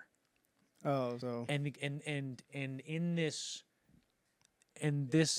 frustration, like, so he's like, okay, I'm gonna kill her, right? Which is basically him inviting evil into his life. Yeah. And then this frustration and this paranoia about somebody in his house, somebody intruding in his house and his private relationship with Renee, is manifested through the mystery man with the videotapes, right? Mhm. And then eventually, this guy, the mystery man, like, possesses Fred. Let's say, and this is just a rough explanation of it, and possesses Fred to actually kill Renee, right? Yeah. That's what I think the whole evil only comes when beckons type of thing. That's what I think is going on. In terms of like the time loop thing and the duplicates and doppelgangers, I have no fucking clue. Like the fact that it just switches to a new person. I can't tell you thematically what that means. Like, maybe I could say, like, because David Lynch said he's talking with OJ. He's like, I don't know how somebody can kill their wife and then just be totally convinced that they didn't do it, and like almost become another person. So maybe it's Fred kills his wife and literally cannot fucking handle it, and he just becomes another person and just comes with a new identity and new life to get away from it. yeah. But then it happens all over again. Yeah, that's like, for me, that's kind of like this a similar feeling that I got from Mulholland Drive too, which we'll get into. Mm-hmm. And I do think that's where the dream thing comes in, where like he just kind of, we see him in the jail cell, and he just kind of drives himself mad to the point where he just starts dreaming that he's a different person, and they're like, oh, we gotta let him out. And then he goes, and then the Alice is just his wife, just a different version of his wife, Yeah, doppelganger. I think that's kind of like in a simpler sense of me trying to explain it to myself. Well, that's why I don't think, because you could say that David Lynch's movies are dreams, but I think a nice blanket term for all of them is it's just an unreality. Yeah, Where yeah. it's just, you're getting just an essence of something. Because then you have the doppelganger thing, but then you have the whole time loop thing, where it was him telling himself that Dick Laurent is dead. Yeah. And you're like, what the fuck? So I think it's just I think they said it was something like a fugue state, a psychotic fugue state or something like that. Again, like, his movies aren't really. Yeah. It's tough to put a name or a word on the structure of whatever reality he's trying to portray in the movies. It makes sense. And especially with this movie. Watching all these movies, I mean, this one scared me a lot because I watched it like super late at night, and then I had to like walk inside and like go to bed, and like I was genuinely concerned watching like a movie like this that I'm gonna just like have a terrible dream tonight. Mm-hmm. I had a terrible dream last night. Yeah, exactly. Like I'm genuinely concerned about my like subconscious mind now that I watch these movies, that I'm just gonna go to bed and like have like a psychotic fugue dream or whatever you just said. Like an unreality dream. But I mean, I guess, yeah, I don't know. That makes more sense. Like I guess it's just for me it's like I hate like saying things, oh, just dream, because it seems like such a cliche in a movie, but it also doesn't seem like something that would be like David Lynch is too above. Right. Well, he's not doing, and it was all a dream. Yeah, He's yeah, just it's not trying like to the cliche. Speaking of dreams, I had a dream the other night because every time we do a podcast, like a couple of days before, I'm like, this is gonna suck. I fucking didn't do enough research. And I went to bed that night and I had a dream that I was in like Steven Spielberg's office in like a cabin somewhere with some other kid. And I was talking to him like, hey, how's that movie coming along? And he was like, yeah, it's good. And every time I would talk to him, like he would talk to the other kid and be like, yes, exactly. And then I'd be like, yes, and then this. And he'd be like, yeah, man. Sure, man. And I was like, fuck, he doesn't like me. God damn it. And like the other kid was like, yeah, I'm making a movie next year. He's like, oh, you need help with that? I'll help you with that. And I'd be like, yeah, we're making beach days and stuff. And he's like, yeah, okay, cool, nice. And I'm like, why the fuck? Why'd you invite me, dick? Asshole. What an asshole. Yeah, what an asshole, Steven Spielberg. Steven Spielberg, do better, pal. Do you want to hear my favorite line in the movie? Fucker gets more pussy than a toilet seat. Yeah. I figured it was gonna be that. You have any more thoughts? Well, I mean, I guess, what do you think of the imagery of the highway? Like, do you think that could also represent like some sort of portal? Because he's like, as he's like driving down the dark part of the highway, right at the end, he starts to seem like he's doing like his transformation. That's a good point because we also see that's a very good point. So because when he transforms into Pete when he's in prison, we see Pete standing on the road and we see the highway lines. It's like let's say a 30-second shot of the highway lines going by, passing under the car, and then it ends on Pete. The camera tilts up and it ends on Pete, and then so maybe that's the mechanism for where he transfers into another person. I don't know exactly. That's a good point you just made. Yeah, there's multiple points in when I was going through his movies where it's like it uses like 100% of your brain when you're watching it, even if you're not understanding it. Because as for me, it's like I have like trouble remembering if this is the same character that I was just watching for like an hour, and it switches to a new scene. And I'm like, because even if it is the same character, I feel like I wanted to make sure it still was. Yeah. You know? Well, even by the time, and that's a good because you spent so long away from like Bill Pullman's character, and that like by the time that mystery comes up again, like the central mystery of the movie, I've sort of forgotten about it. So instead of being like, "What's the mystery? Tell me," because they hadn't been building that whole time. They build it and then they fucking abandon it, and then it comes back and it goes back later, and you go, "Oh yeah, the mystery. I forgot." Yeah. I think Lost Highway is probably out of all his movies works the least for me. Really? Even though it's the most excited I get before I watch it. I'm going to like it this time. I wanted more of Mystery Man because he was very scary. The Straight Story, 1999. The Straight Story entered Lynch's life when his wife and editor Mary Sweeney first read about a man named Albert Straight who rode a lawnmower 240 miles from Iowa to Wisconsin to visit his brother who had a stroke. So just to give you a sense of who Alvin Straight, the actual guy, what he was like, he didn't like all the media attention that he was getting. It was sort of like a Forrest Gump moment where, except he wasn't an idiot, is he would, was on the lawnmower. It was a cathartic thing for him. He wanted to go see his brother, and all these people were like, Alvin, look here. Oh, my God, why are you out here? And he was like, I don't know. And he wasn't really a big fan of that. And he also apparently turned down appearances on David Letterman and other talk show late-night hosts at the time. Because he wasn't into fucking any of that. So Mary Sweeney was following the story while it was happening. Of course, she was married to David Lynch, like you said, and because he was traveling for weeks. In the movie, it feels a little bit short, but it might have been like a month. He was on the road for, and she was following week by week in the newspaper, and she was telling David like every goddamn day, and she was like, and David said, I was sick of hearing about this guy. Like when she said she was writing a script, I was like, good luck to whoever directs that movie, pal. And but before Mary Sweeney could write the script, she had to figure out who had the rights. I don't know how the rights, I don't know how you get the rights to a real life event like that. I don't know exactly how that works. But this producer Ray Stark had the rights, and then he let the rights lapse, and they reverted back to Alvin Straight.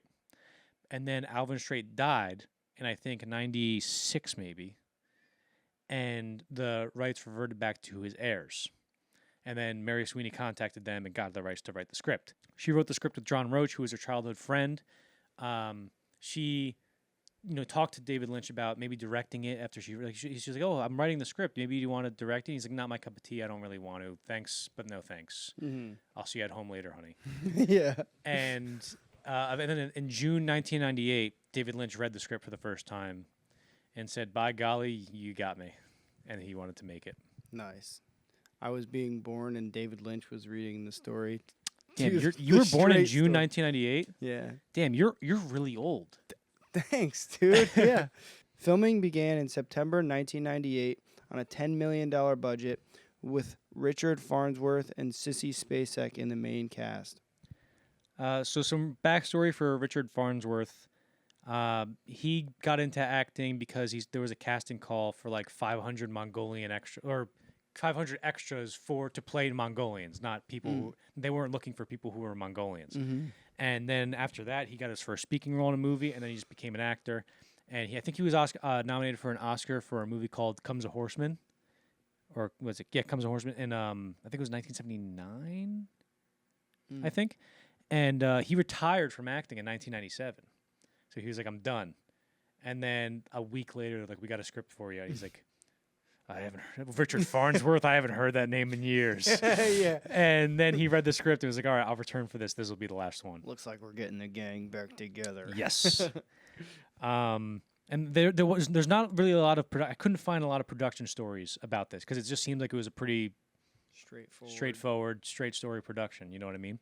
But they filmed the movie in sequence along the actual trail that Alvin Strait traveled. And did you recognize the Farley brothers in this? No, like Chris Farley. Chris Farley was supposed to be in it. It was going to be them three. It was going to be Chris Farley, Kevin Farley, and the other Farley. Okay, I don't really know. I'm not really super familiar. It's with like the sort other of like Chris Hemsworth, Liam Hemsworth, and then there's like Chad Hemsworth. Yeah. I don't know the other one's name, but it was going to be the three of them in that scene where they play the bickering brothers who are squabbling over the lawnmower. And I recognized Kevin Farley instantly, and then the other brother I didn't really. But Chris Farley was supposed to be in that, and he died before they can film it. And this debuted at Cannes Film Festival as well, to very good reception, thankfully. Not like the last time he went to Cannes Film Festival. I can't believe he was invited back. I can't believe he kept wanting to be there. Well, yeah, and then what? 3 years later, he was like the head judge. Yeah. And then he gave Punch Drunk Love the directing prize. On October 17th, 1999, The Straight Story was released in theaters and received excellent reception from critics and audiences, but made only $6.2 million off a $10 million budget. Richard Farnsworth earned a Best Actor nomination at the Oscars. So adjusted for inflation, it's like a $19 million movie coming out and making $12 million domestic, so it wasn't really a super financial success. One of the other things about this, one of the stories around this movie, is that Richard Farnsworth, while making the movie, and after the release, had cancer the whole time, and he didn't tell anybody. Oh my God! And apparently, this is what happened. He took a shotgun and killed himself. Like right after? Because he didn't want to go through the whole thing of the suffering of however months and months of cancer. So he died. I forget what they call it, but he killed himself before cancer got him. Oh my God. Yes. And this was like right after? I don't know how long. I think it was probably within months. Let's see. And also, I remember Norm Macdonald saying, like, Richard Farnsworth, and this is before, and Norm Macdonald did the same thing, except he didn't kill himself, but he didn't tell anybody that he had cancer. And I remember he was talking about Richard Farnsworth in Straight Story, where he goes, Richard Farnsworth, if he just came out and said he had cancer, he knew that they were going to give him the Oscar probably. Yeah. But he didn't want to do that because he didn't want anybody, he had a strict code about him. He died October 6, 2000. Wow. It's like a year after this movie came out. All right. Overall thoughts. I think this is when I watched David Lynch's movies the first time, I said, this is my favorite David Lynch movie. I thought it was excellent. I still think it's excellent. I still think it's one of my favorites. And I think this is probably the Midwest kind of movie that Lynch's parents probably expected him to make based off of his upbringing. Because we talked about how Eraserhead, he was like, don't watch Eraserhead. Yeah. And then they watched The Elephant Man, and they're like, nice, our son's a filmmaker. And then they watched Dune, and they were like, oh, okay. Blue Velvet, they're like, yeah, sure, why not? Wild at Heart, they were like, get the hell out of the house. Fire Walk with Me, you're not our son anymore. Lost Highway, who are you again? Straight Story, we love you. What are you talking about? You think with Fire Walk With Me they hated him? I'm just making a joke. I don't I think. was gonna I don't say think you're they just ever basing hated it him. off of like audience. I'm just spreading misinformation, dude. Hell yeah. Yeah. Good job. You're doing your part. But it's also it's fun to see it's sort of like a Disney type feel good movie that has the sort of the genome of Lynch's movies in it, where you know the same way you would see the Kubrick stare in the Kubrick movies or whatever, you would see a director trademark like David Lynch. He has the lines on the highway, and for people who are familiar with David Lynch's movies, who are used to seeing the lines on the highway, and you know in like Lost Highway, I think they do it in Blue Velvet as well. When Frank Booth takes him on the joyride, they would see that in this movie and go, "Oh, he's doing it," but it's super slow because he's on a lawnmower. It's sort of like an inside joke for David Lynch fans. Yeah. And I like it a lot.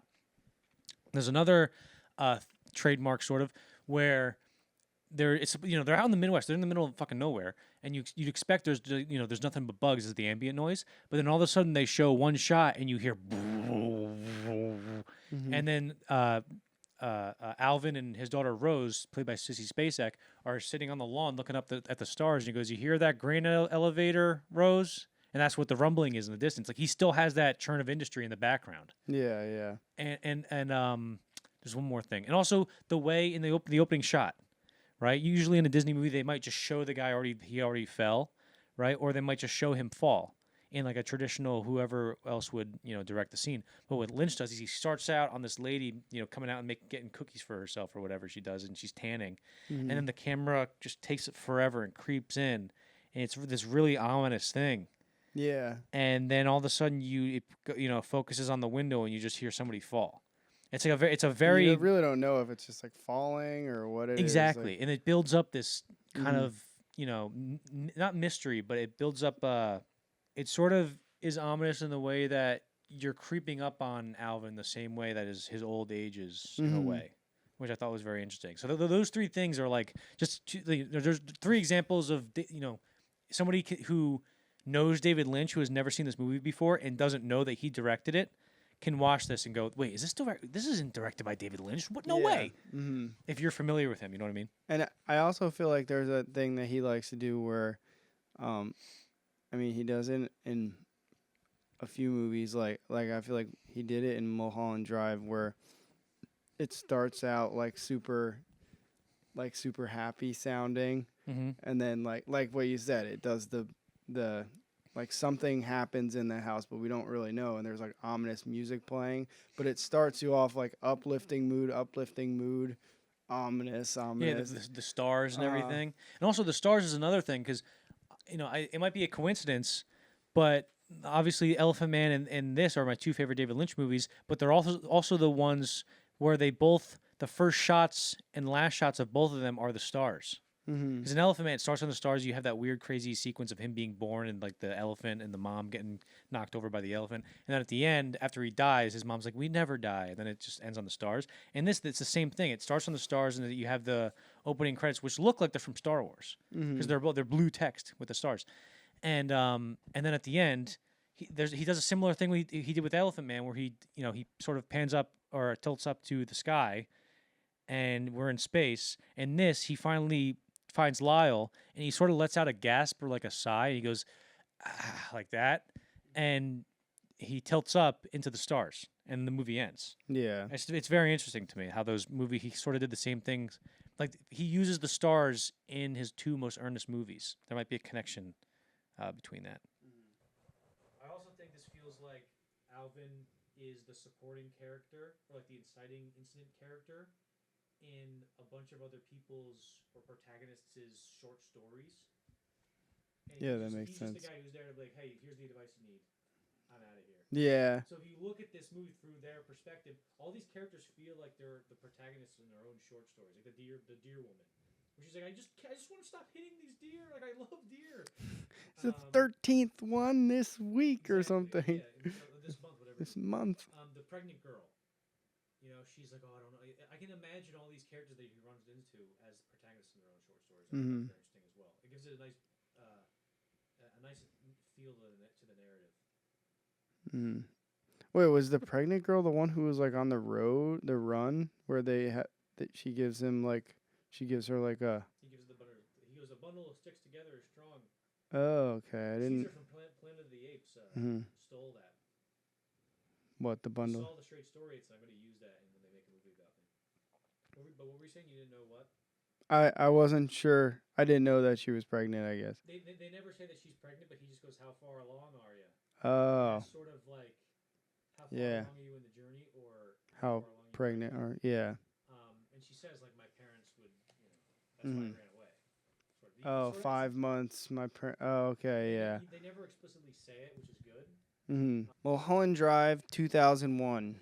After Lost Highway, Lynch considered and turned down many movie projects until he ultimately decided on another TV series, Mulholland Drive. So apparently Lynch was offered American Beauty.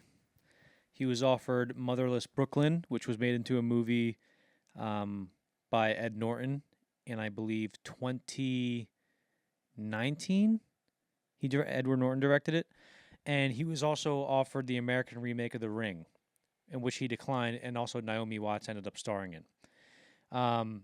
So Mulholland Drive originally was conceived back during the Twin Peaks days, where he figured, oh, I could do a spin-off TV show or it was going to be, here's what happened. So he goes, I could do a spin-off of Twin Peaks that followed Audrey Horne, who's Ben Horne's daughter.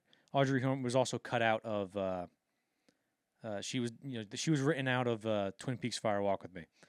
And he goes, I would follow her going to Hollywood and trying to make it as an actress. And that could be like the premise of the show. And then it sort of morphed into its own thing where it's like, it's not going to be connected with Twin Peaks. It's not going to be Audrey Horne. And what it would have been is he would have made a movie of Audrey Horne going to L.A. And then based off of that movie, he would have started a TV series from that, which is sort of ambitious, like an ambitious interplay between movies and TV. But of course, it never happened. The Tony Krantz, the agent from CIA that I mentioned earlier, who suggested that he write a TV series with Mark Frost, and they ended up writing Twin Peaks. Him and this other guy, Edelstein, go up to Lynch and they go, hey, well, you had that Mulholland Drive idea for TV? And he goes, yeah, I got that. And they go, why don't you make that into a TV show? Because last time you did that, after we told you to, Twin Peaks happened, and that was really good. He was like, yeah, maybe you're right. Let me try it. So Lynch, however many weeks later, goes in there with a 2-page pitch to ABC, who is owned by Disney also at this point. And it's about, it's an actress who gets in a car accident and she gets amnesia, right? And based off of this initial idea, I think ABC put in $4.5 million for the pilot, and Touchstone TV, which was a subsidiary company of Disney, put in $2.5 million. So do the math, $7 million. I was so scared that it was going to take me. It was going to take me a little bit. Also, Touchstone. Also, they put in that $2.5 million with the caveat that they have to film an ending to make the pilot a movie so they can make money off of it in Europe, the same way that they did with Twin Peaks. Yeah. You know what I mean? So they had, the European version would just be a movie with 20 minutes extra that David Lynch would shoot. So then after this, there was sort of a hiatus in the development. He goes, all right, I got the deal. I have to write it, but I also just read the script for Straight Story, and I want to direct that. So he went and directed that really quick. And then he came back and said, all right, let me write Mulholland Drive. Filming commenced in February 1999 with Naomi Watts, Laura Herring, and Justin Theroux in the main cast. So Laura Herring was a Mexican actress who won Miss USA in 1985, and that kind of kickstarted her movie career. And I don't know, I don't know much about her filmography, but what I do know is that apparently when she was 12, she got shot in the head by a stray bullet, and survived. It hit her in a way that you can't see it on her face or anything. No, it didn't hit anything important. Just her brain. just her brain. No, but it didn't hit anything important in her brain, because obviously she's a functioning human being. You know what I mean? Yeah. I wasn't trying to be sexist. I thought you meant No. No, boy. So yeah, she has an interesting story to her. Wild. Naomi Watts. It's kind of hard to imagine her not being a big actress, but before this, she was. David Lynch said, she was she didn't. She was so bad at getting jobs in Hollywood that even the police wouldn't arrest her. See, I love the relationship. He kind of like pokes at her like that. He Yeah, makes kind fun of just of makes her. fun of her. He does say so like if you think about the fact that this was supposed to be a TV series, he couldn't go for like Naomi Watts was like best friends with Nicole Kidman at the time. Yep. And she was like a huge Hollywood star, and she's still like a struggling actress.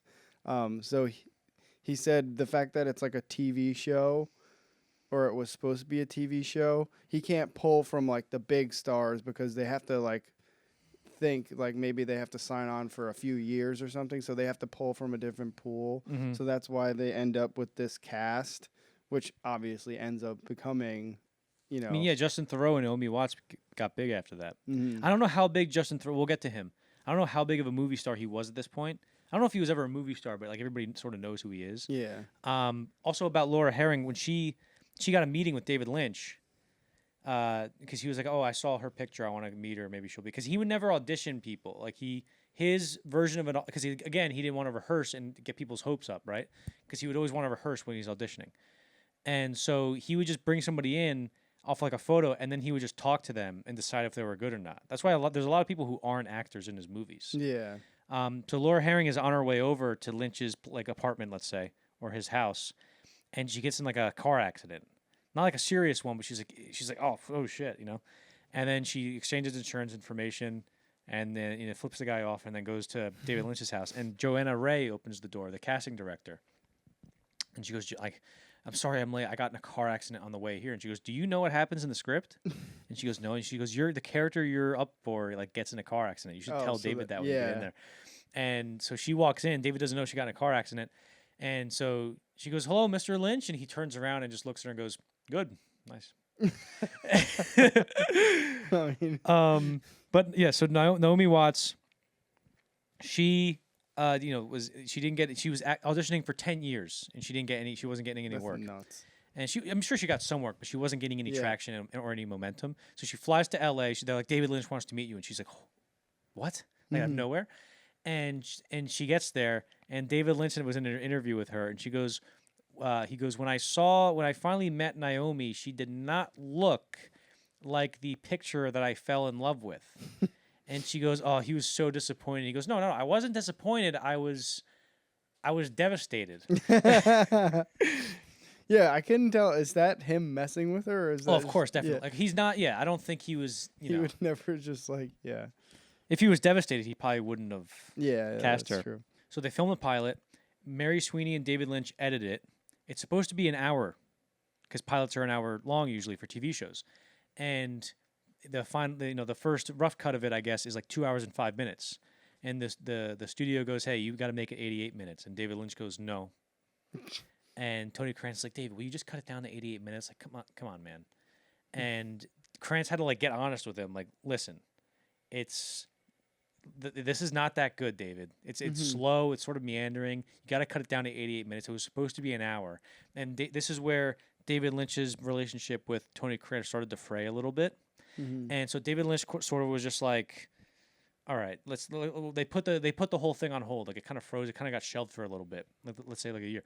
So David Lynch goes to, here's what happened. So the development kind of froze in it a little bit, and then David Lynch was leaving to go to Cannes to screen The Straight Story. And while he was traveling there, he got the call that ABC wasn't going to pick up Mulholland Drive, the pilot. Yeah. And then I think a year passed, let's say, right? Which was absolutely devastating for Naomi Watts. Yeah, because she was like, "Holy shit, I'm in a David Lynch project. I'm the star in a David Lynch project." And then it's like, I'm going to be in the only David Lynch project that never sees the light of day because it got fucking shelved. Yeah, yeah. I mean, when they shelve pilots, like they never really. That usually is like a death sentence. Yeah, they right? just take the L and they're like, "Fuck it, we're out $7 million." You know. So Lynch wasn't really convinced that this was ever going to materialize. He was sort of done with it. Naomi Watts, of course, really wanted it to, come into the light of day. Until this guy Pierre, what's his name? Pierre Edelman. He came in and was like, "Listen, guys, I'm going to talk with Studio Canal. They're going to put some money in. It's going to be fine. You'll finish Mulholland Drive, maybe we can like make it into a movie or something. And David Lynch was like, I don't know what's going on. I don't know what this guy Pierre is doing. I'm not really interested in it. Studio Canal bought the pilot from ABC and Disney for $7 million. The production budget originally it was $7 million. So they just bought the show for the production budget. And Pierre had to raise $4 million of his own money to film the extra scenes to make it into a feature film.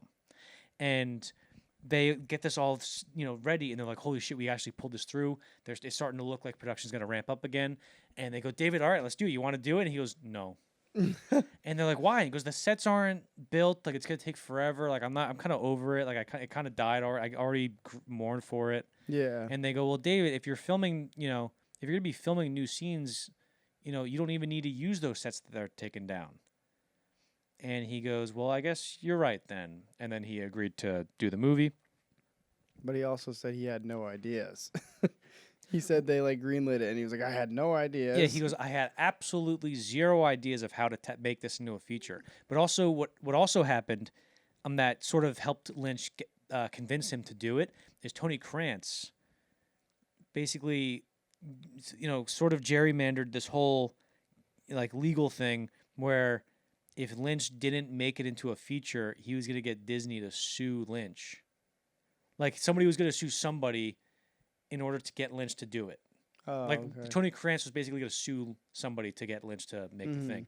And that was like the end of the relationship or whatever. And Krantz was like, yeah, I asked a few years later, I was like, David, I hope you can forgive me, and I hope to work with you in the future again. He said he forgave me, but we never worked again after that. Yeah. He never left the door open to work with me.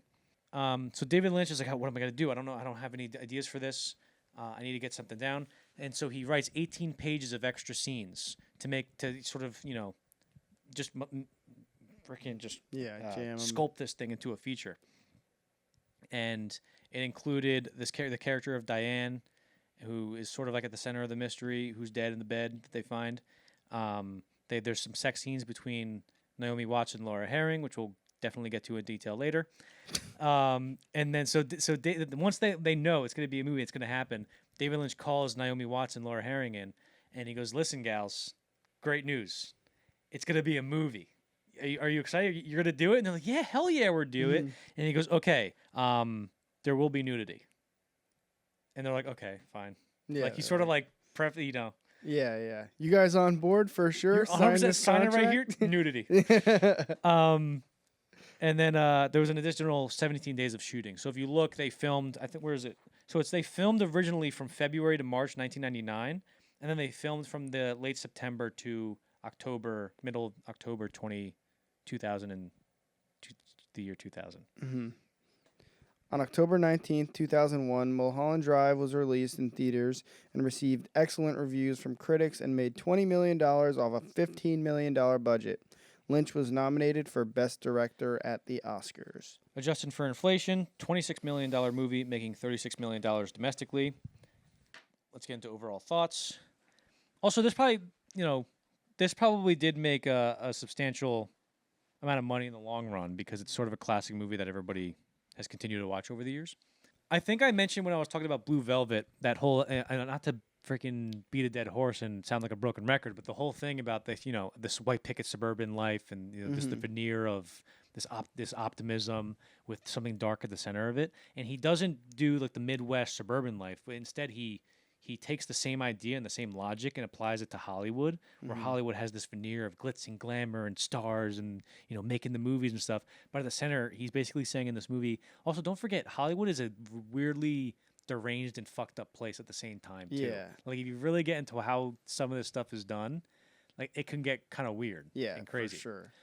I think in this, Lynch returns to the theme of doubles and doppelgangers that he visited in Lost Highway and firstly in Twin Peaks, right? And I think what he's doing is sort of using Betty and Rita in this sense of like them being doubles and doppelgangers as sort of proxies to show how this dark machine, this destructive machine of Hollywood is destroying the hopes and dreams of all these women across the town. And when we see Betty, she comes off the plane, she's all naive, and she's like, I'm going to be an actress. Oh, golly gee. And then she meets this old couple, and they're like, oh, good luck. And then she leaves, and they get in the car, and they're like, oh, my God, what a naive bitch, what an idiot. And they start laughing at her, right? And then we have Rita. She meets Rita. And together, her and Rita try to get to the mystery of like what's going on with, who tried to put it, how did you get in this car accident? Who are you? And what's really going on at the center of this town? And and they end up finding this blue box. And then I think the blue box is basically essentially when she opens that, it's them seeing what's really going on in the town, and maybe Rita getting her memories back. Because I think what happens between Diane and Camilla, I think, is what happened to Rita and why there was a hit out on her in the first place. Because then we see Betty as Diane, who is the woman that they found dead, right? Yeah. And then we find out that she had a relationship with an actress who got very successful, and Diane did not get very successful, right? Yeah. And in this sequence we start to see so Rita is playing Camilla, right? And Camilla is the girl that all the money men, all the Italian money men, I guess they were like, this is the girl, right? So she's somebody who is right in the machine. And Rita, in the beginning of the story, also feels like she's an actress that's in this Hollywood destructive machine, because she was, like, in a very nice car. She was getting escorted, and she's like, we don't stop here. And then somebody tried to put out a hit on her, and you're like, what the hell's going on? And then Betty, who is Diane in this sequence, at this final sequence in like the last half hour, maybe, let's say, she's playing a girl who got her dreams crushed and broken by the town. And during this sequence, I feel like when I said that she's Betty and Rita are like proxies for how the town is destroying the dreams of all these women, I really got that sense during a scene where Diane gets her heart broken by Camilla / Rita, right? And she wants to put out a hit on her and kill her. And Diane goes to Joe, that assassin guy who like killed that old lady, the lady, and then they killed the other guy trying to get that little black book. She goes to him and goes, hey, I want you to kill Camilla for me. And the last time we saw Joe, he was with a girl who was all strung out. She looked like all drugged out, strung out girl who he was with. And he was like, all right, babe, let's get you in the car or whatever. And Diane, or Betty / Diane, in that sequence, in the diner scene, when she wants to hire him to kill Camilla, looks very, very similar to that drugged out, strung out girl. Yeah. And I'm like, oh, so now she's that girl. Like, she came here to be an actress and her dreams were crushed. Yeah. And in the very same sequence, Diane / Betty sees the waitress and sees that her name tag says Betty. Oh, okay. Saying like she'll amount to nothing. She'll never amount to anything more than a waitress, even though she has the talent. And then of course we know that Diane and Rita in real life, or whatever you want to call it, did have a relationship with each other, because they did share like an answering machine or something, or an apartment, or they had the address in her book. Yeah. So it's possible that Diane actually is the one who put out the hit on Rita. And also, this might seem obvious, but I'm trying to figure it out. Yeah. And I thought that was really interesting, and I think it works as sort of like just like a, some kind of nightmare of just a woman's dreams getting crushed. Yeah. And of course, Diane is just driven by like the guilt and like the guilt of like sending out the hit, but also the guilt of being a failure and stuff. And that's the other thing of being a failure, because that scary couple comes back into her house as like mini people, and then they get bigger and they start laughing at her. Like, you idiot, why did you think you can be successful here? You're a dumb, stupid idiot. Yeah, and then she just blows her brains out. And the credits snuck up on me, which doesn't happen with movies that I've seen before. Because there's sometimes the movies where I'm like, I don't want it to end. Not that I didn't want, that I wanted this for not to end, but I didn't sense that the end was near. And then the credits went up. And does that all make sense? I try to. I'm sorry if I. And also, I didn't talk about the hobo lady. The hobo lady, I think, is what represents like that whole idea of the death and destruction of these women. That's like the symbolic character figure of that. It's like the worst case scenario for all these women is to end up like that homeless lady, that homeless lady, right? Yeah. And there's also a connection with that with Rita, because Rita talks about how she has a dream. She was in the diner and she went out and saw the hobo lady holding the mystery box, the blue box. Yeah. And that also parallels with the dream that guy played by Robert Fisher had in the beginning, where he's like, I had a dream last night and you were over there. And then he goes out and like sees the old lady. He's like, ah. Yeah. So saw a YouTube video by this YouTube channel, London City Girl, Mhm. and I thought she did a really good job, like, explaining her theory, where it's basically like the first, again, not to bring up the dream thing, but like let's say like the first 80% until they switch is the dream section, and then the last 20% is like real, and like so she's living like we're seeing this character, Naomi Watts' character, live out her like dream sequence where she like her it's like her guilt, her guilt trip dream where she let's say the last part is where she like orders the hit and it actually happens, and then she kills herself because she can't deal with the guilt of doing that. And then it starts, the beginning of the movie starts with her like surviving the hit basically, and then forgetting who she is, so she goes down, and then Naomi shows back up in LA with this new found. Right, it's like a best case scenario, like they can fall in love again. That's interesting. That's pretty good. It's funny because I interpreted it the opposite way. Yeah, where the first 80% is real, and then the last 20% is a dream. That's interesting. I like that. Yeah, so I saw that, and I know for me that I don't think that's exactly what I got the first time I watched it. I don't know if I really tried to have too much of a, it was the first time I watched it, and then I watched that video, and I was like, that does hold a lot of weight in my mind, at least when I like think about it. The fact that, because when you think about, like, even hearing Naomi Watts talk about how he was directing her for those scenes where she would do a take of like, I'm here in LA, and then he'd be like, ramp it up a little more. Your eyes are gleaming. Ramp it up. You were you just tasted ice cream for the first time.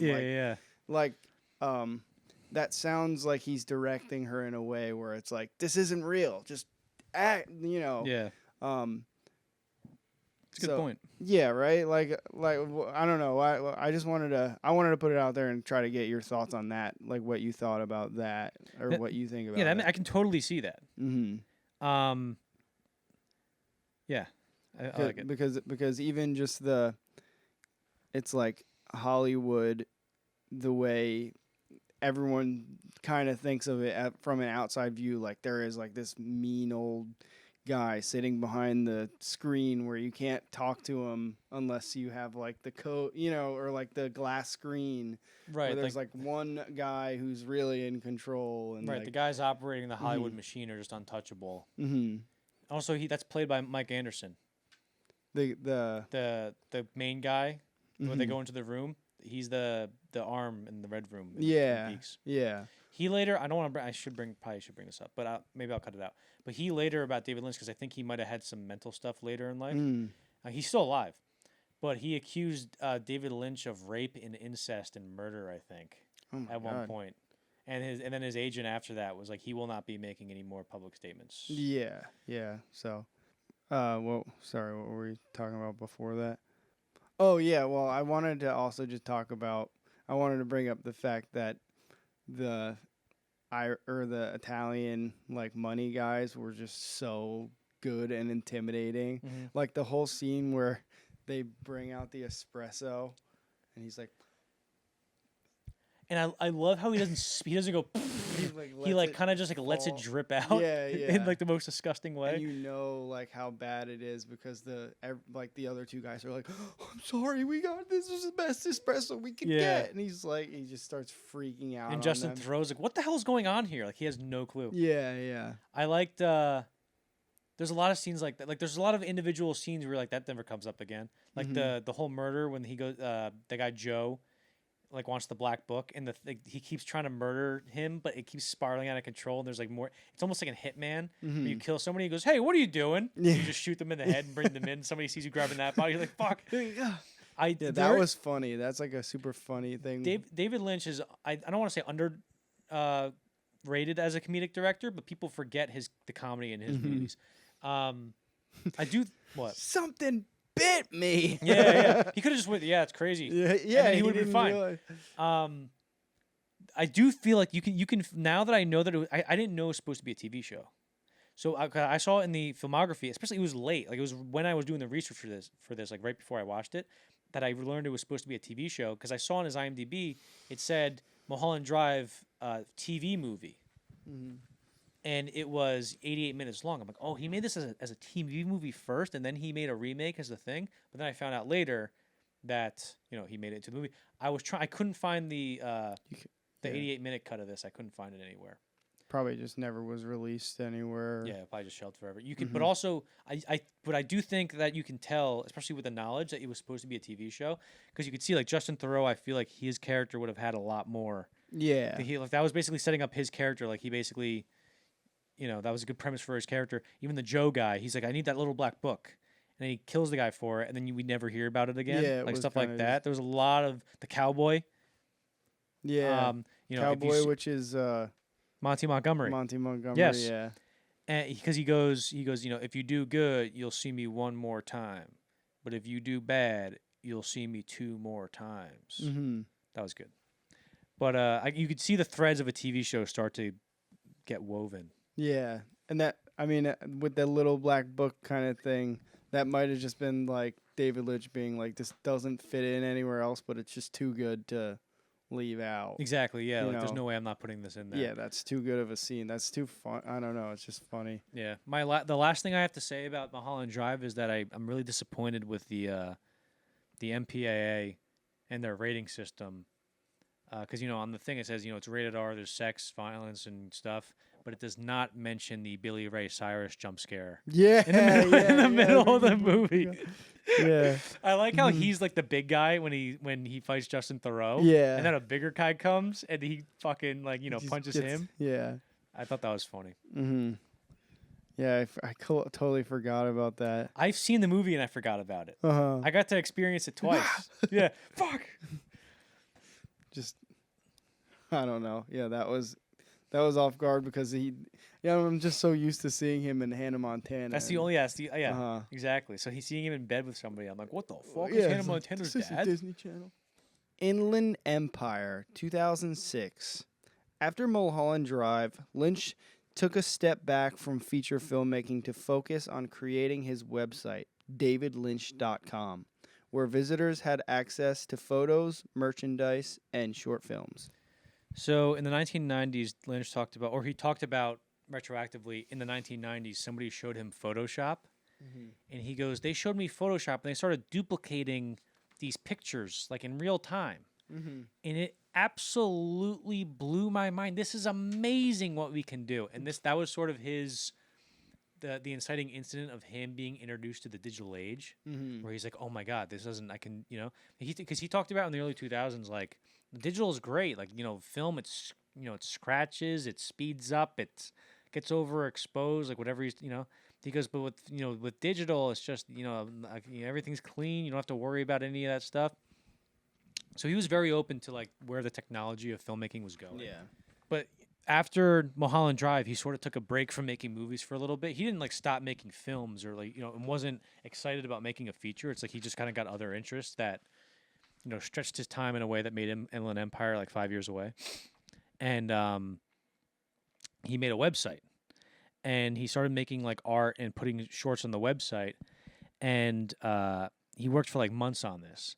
And he realized that you can probably see everything that was on the website in about like an afternoon. Yeah. So he was like, people are going to visit once and then just never come back. So what he did is he started to make more short films. And what the idea was, because he's film's changing, technology's changing. Something's gonna happen. Like, let's see what we can do. What's gonna be the future? So he was like, maybe I can make a mini studio where I have a subscription service for like $10 a month, and you can watch the short films I make. Yeah. And that subscription service funds the short films. And he had it was called I think it was a Sony PD-51, a digital camera that he was making to film all these short films. We're going to talk a lot about the short films in the next section of this podcast, the Side Projects Part 2. And there's like a million, so we can't get to every single one, but we're going to get like hit the highlights of them. Yeah. Around this time, he was just like making these scenes. He would just like, write scenes and film them. And around this time, he got invited to Poland. Camera Image was a company who invited him to a film festival they had out there for cinematographers. And while he was out there, he was filming with this digital camera and whatever skeleton crew team that he had. And he gets out there and he goes, you guys have a factory I can shoot at? And they go, yes. And he goes, nice. You wouldn't happen. You think you could find some naked ladies for me? Mm-hmm. And they go, yeah, I think we can. Yeah, we should probably do that. And he goes, all right. And I need an apartment that's green. So they just got it. They just knocked on the door and went, hey, David Lynch is here. Can we use your apartment and we can paint it? And they're like, yeah, sure, go ahead. And then they filmed a scene, and that was sort of like the moment where those two halves of his, because he started to become friends with Camera Image and start to film in Poland a lot. And then whatever he was doing in LA sort of merged with Poland. And what happened is the short films that he was making and like the whole Poland thing kind of merged together and then became Inland Empire, which we'll get to. Hold on. Also, during this time, I mentioned he was making short films. The biggest one he made was one called Rabbits. It's like 43 minutes long, and you could see it. Did you see Inland Empire?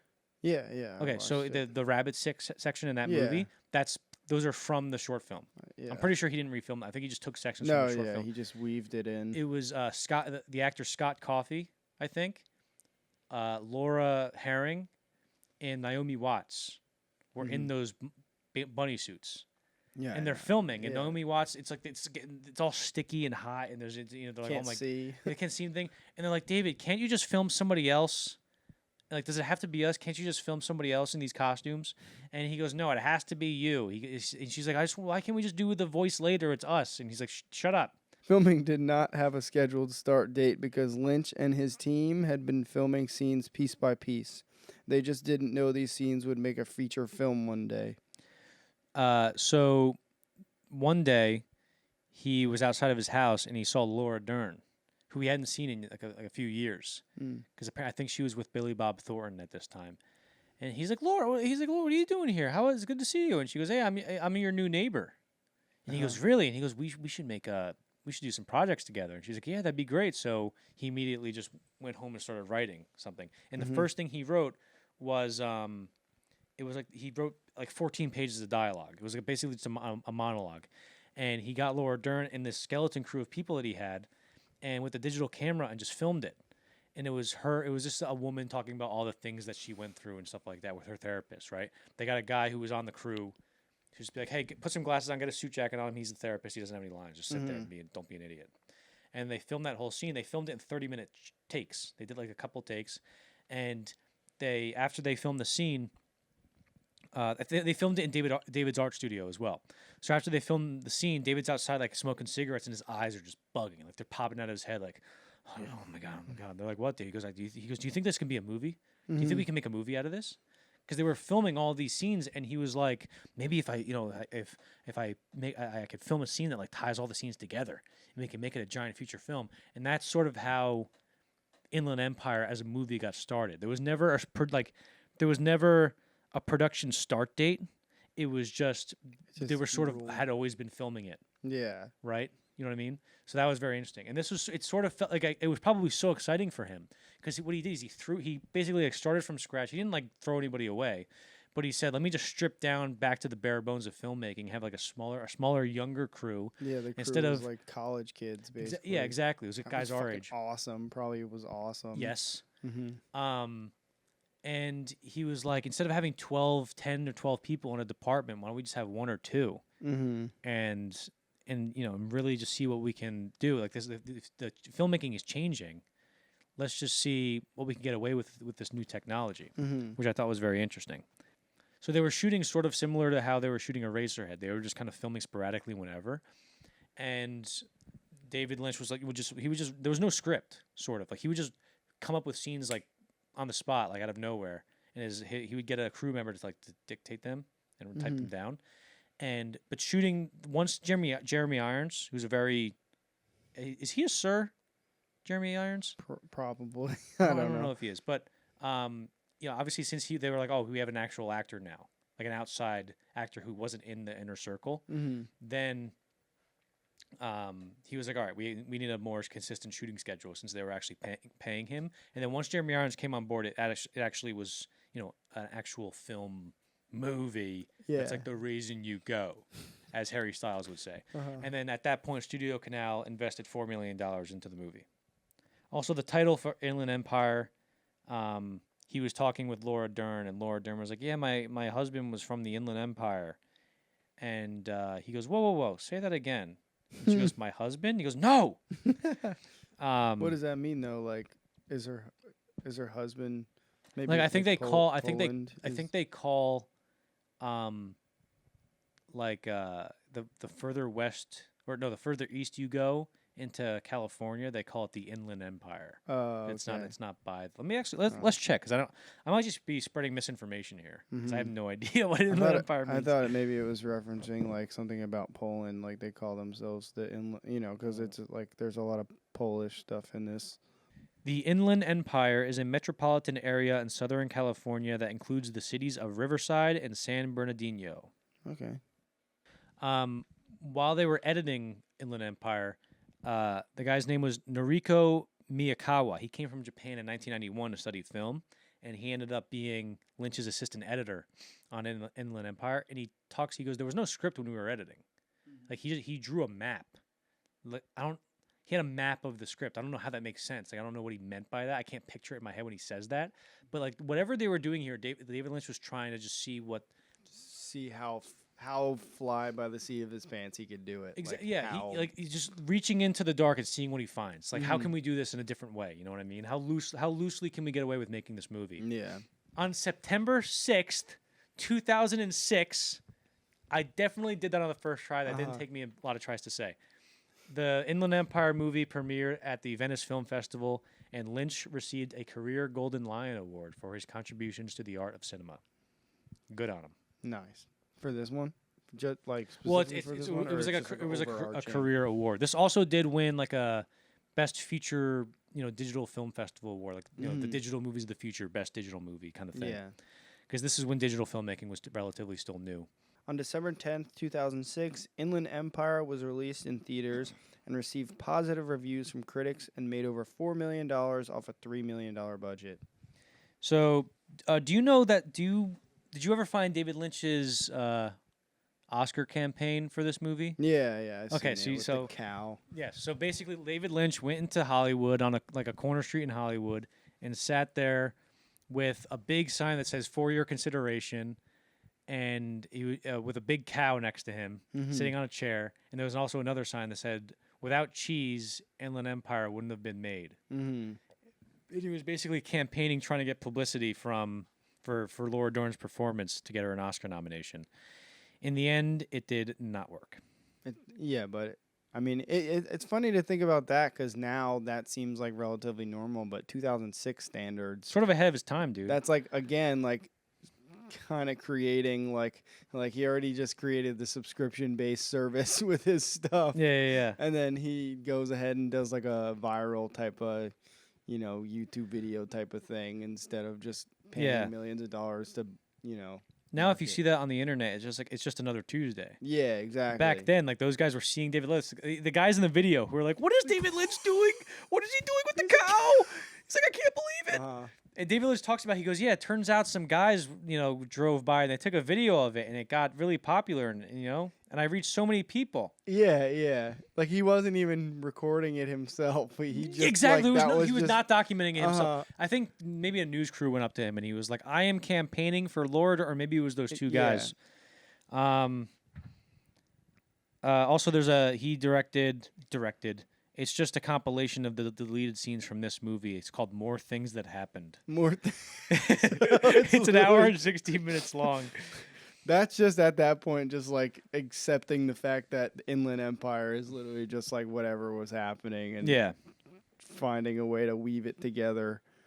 Overall thoughts, baby. Actually, let's not do overall thoughts for this one. Let's just skip it. Honestly, like it's too hard. No, I'm kidding. No, I actually don't think it is.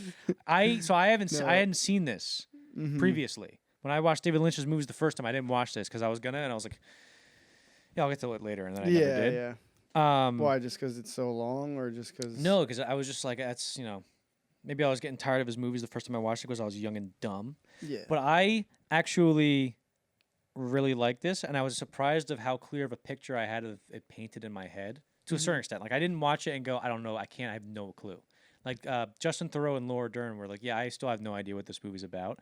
But I have a whole thing here, but I'm just going to try to just say the gist of it. Mm-hmm.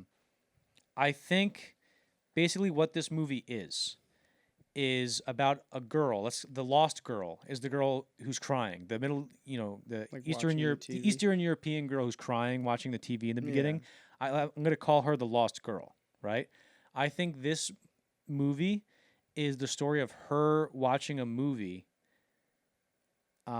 where Laura Dern plays a woman named Nikki, who is an actress who gets a role in a movie, and that role is a woman named Susan, and Nikki identifies and starts bleeding into that character so much and gets so into character that she doesn't know what is reality and which is which, right? Mm-hmm. And I think the lost girl is watching this play out in the movie, and she's identifying with Laura Dern's characters so much that it has a profound impact on her and it changes her life. Mm-hmm. So one of the first indication of this is, I have no idea how the rabbits figure into it, by the way, but the first indication of this is when we see the lost girl crying. She's watching her TV. You see Grace Zabriskie, the Sarah Palmer in Twin Peaks, who's playing the neighbor in this, and you see her walking, and you go, oh, she's watching like a show.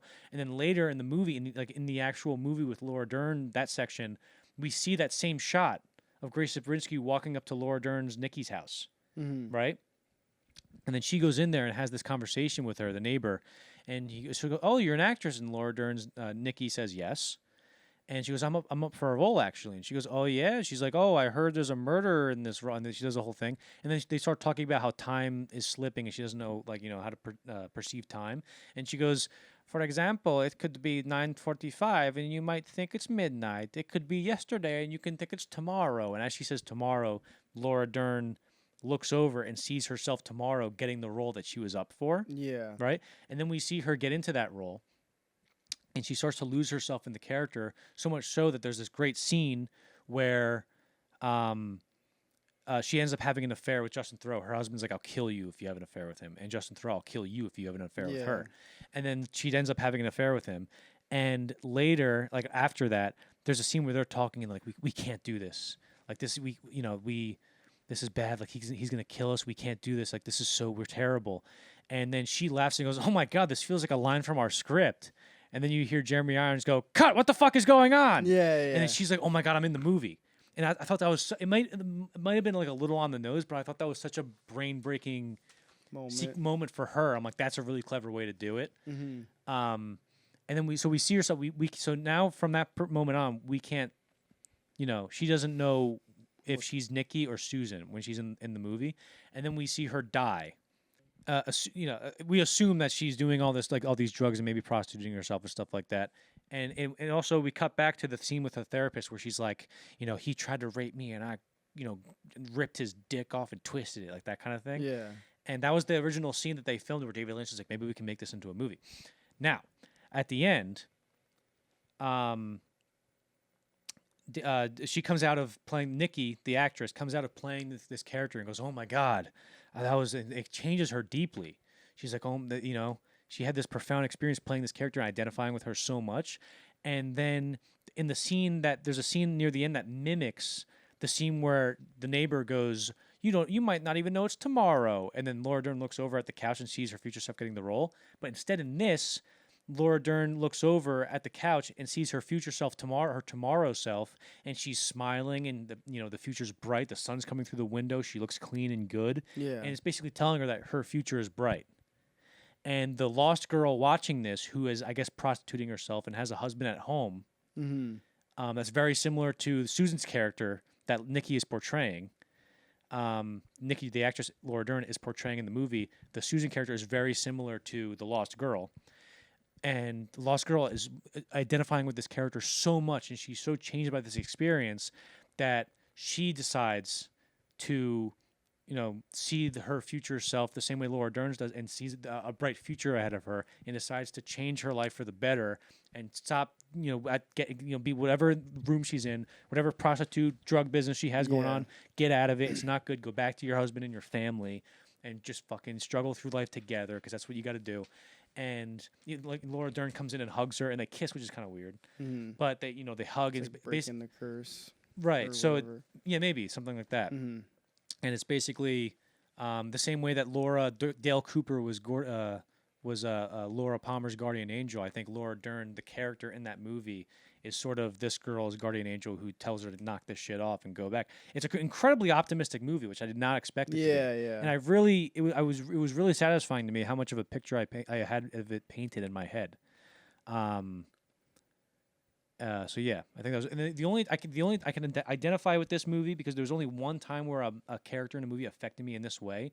Not like I was doing drugs and I'm like, oh, I should stop doing drugs, but the way where I'm like, this is the first time I feel like I've really identified with the character. There's a great movie by George Roy Hill in 1982, starring Robin Williams. That's called The World According to Garp, and that movie to me is I felt like the Lost Girl watching that movie about Nikki playing this character because it was like. They threw my life into a movie and just blended it up and then put it in the movie. So like the movie doesn't track completely. Like there's stuff in it where I'm like, yeah, that didn't happen in my life. But like there's so many aspects and subplots and through lines in that movie where I can sort of really identify that on a very visceral level. That movie was the only movie where I watched it once. I'm like, that's the best movie I've ever seen. And it really every beat was perfect in that movie. And I can relate to how the Lost Girl felt on a much softer scale.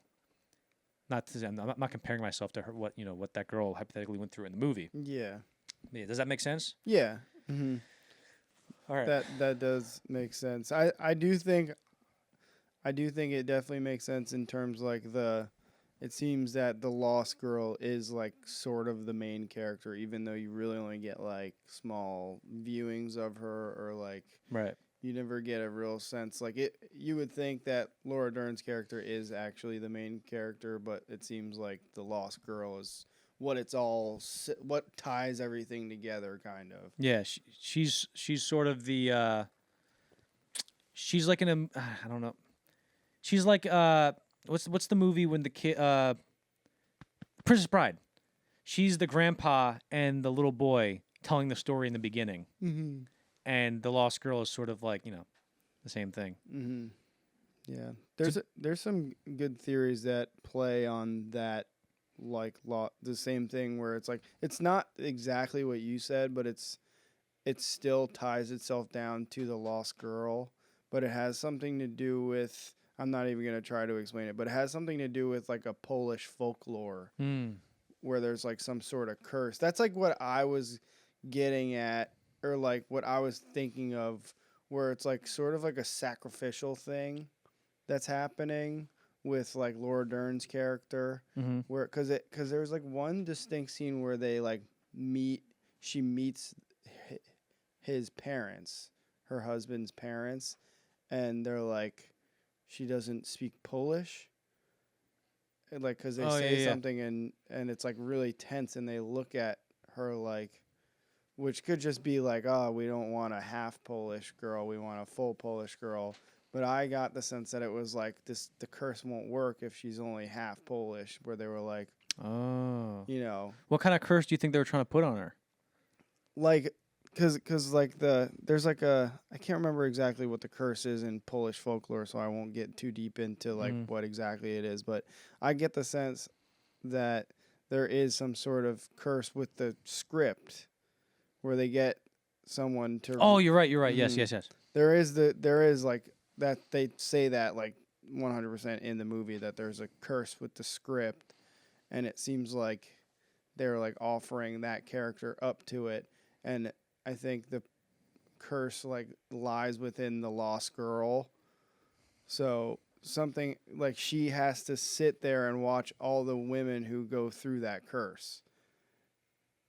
You know what I'm saying? Right. Like she's watching her go through the curse right there, but somehow Laura Dern's character is the one who beats the curse and like releases her from right. You know, Maybe maybe the curse is sort of symbolic or metaphorical for like, if hey Laura Dern, Nikki, if you do this movie, like there's a curse that the people who starred it get killed, right?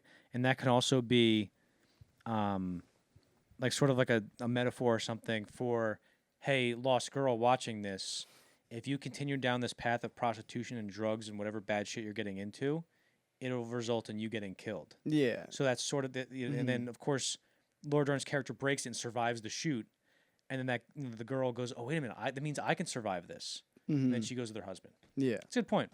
yeah, and just the fact that like Laura Dern's character meets all these like other women who kind of show up out of nowhere at some point. Yeah. And they're just all in the room and they're talking about seemingly the same person, because they're just like, oh, he was so good, wasn't he? Like, they're talking about how good he was in bed and stuff, and how they made them feel. Yeah, who do you think they were talking about in that? I think like, for me, this is where, this is just me. I'm not speaking for anyone. But I think for me, I was getting a sense that it was like Laura Dern's husband, and that's her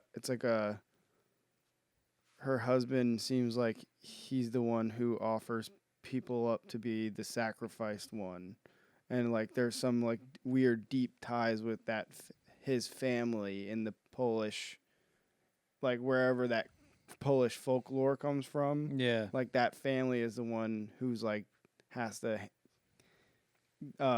deal out, like sacrifice a woman to the curse, basically. Sort of like that Ready or Not movie.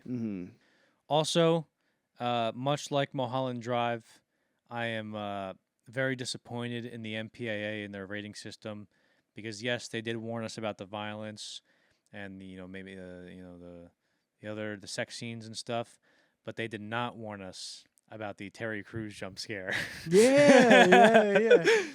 Yeah, I don't know like where he was in his career at this point. He was in the middle of Everybody Hates Chris. Oh, so it's like, I don't know. I guess like maybe just to be in a David Lynch movie, but I just felt, I don't know what. I think she, Laura Dern got stabbed, and she bled through the shirt, and the shirt got ripped, and he said that's $12 worth of shirt.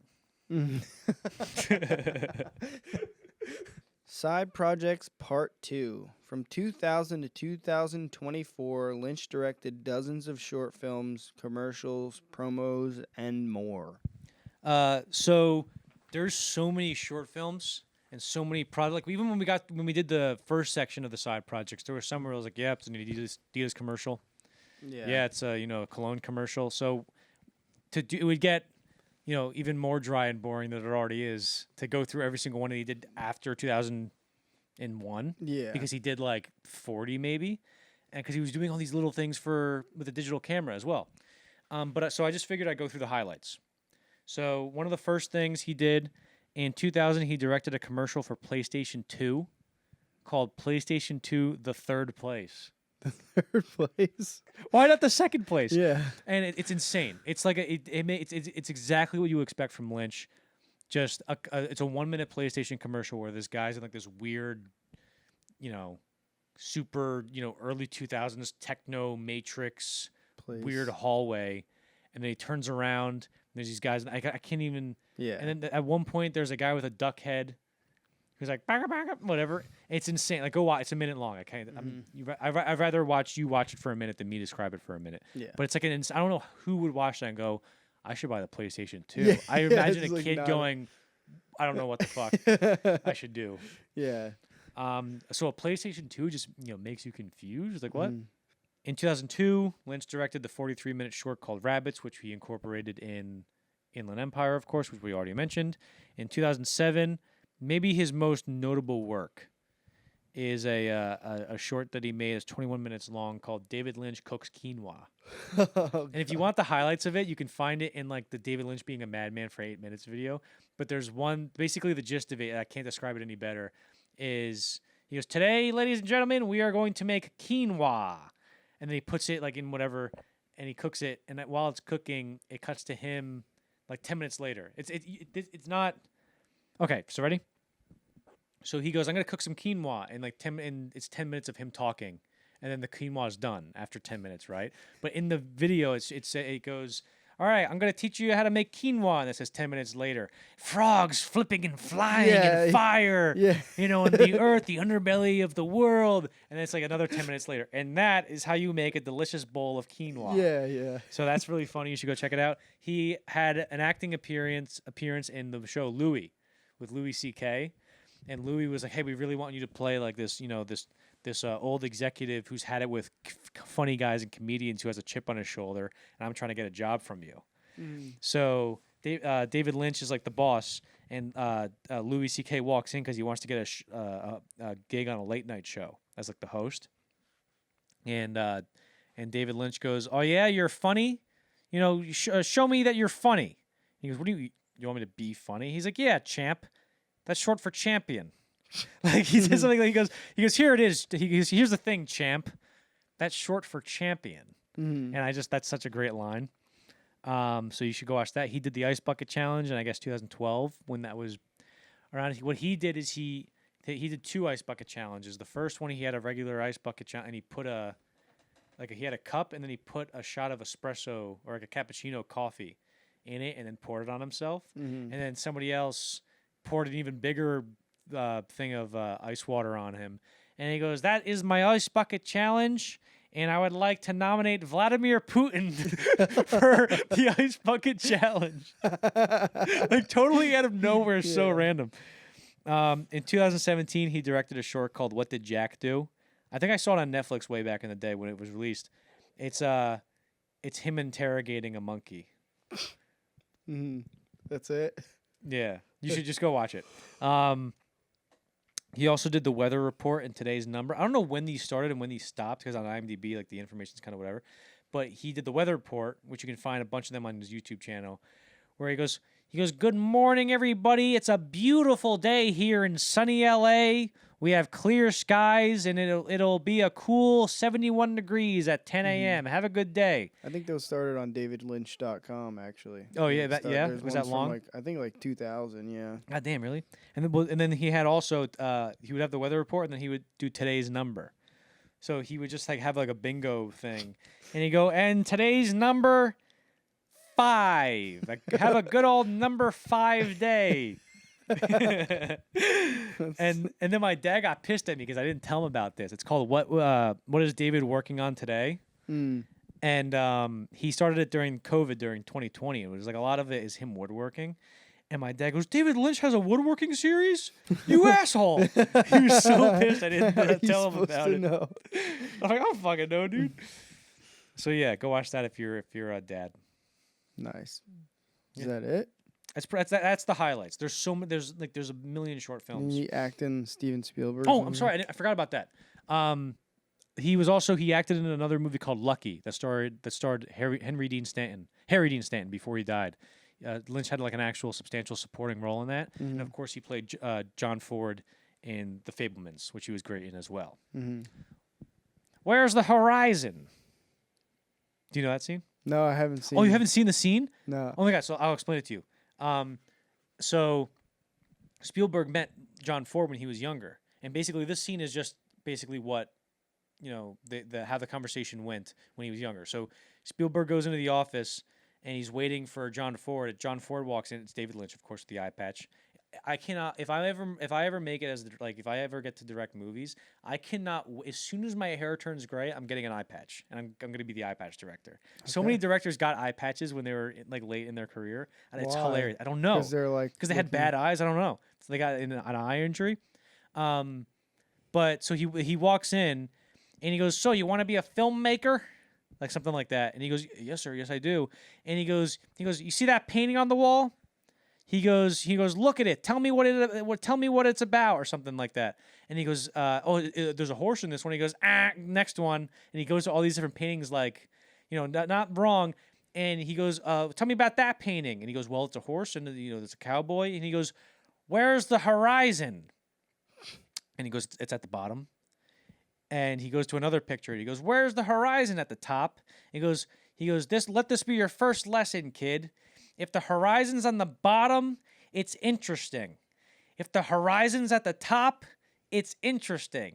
If the horizon's in the middle, it's boring as shit. And he goes, you got that? And he goes, yes, sir. And he goes, good.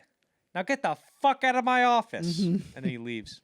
And then the last shot of the movie is very good, The Fabelmans, where he's walking off and the cameraman realizes that the horizon's in the middle. And it kind of adjusts and puts it in the bottom, which is good.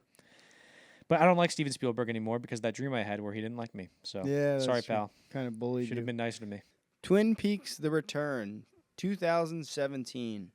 Lynch first considered returning to the world of Twin Peaks after failing to get other projects made. Soon after this, Lynch and Mark Frost reconnected and found themselves writing a story.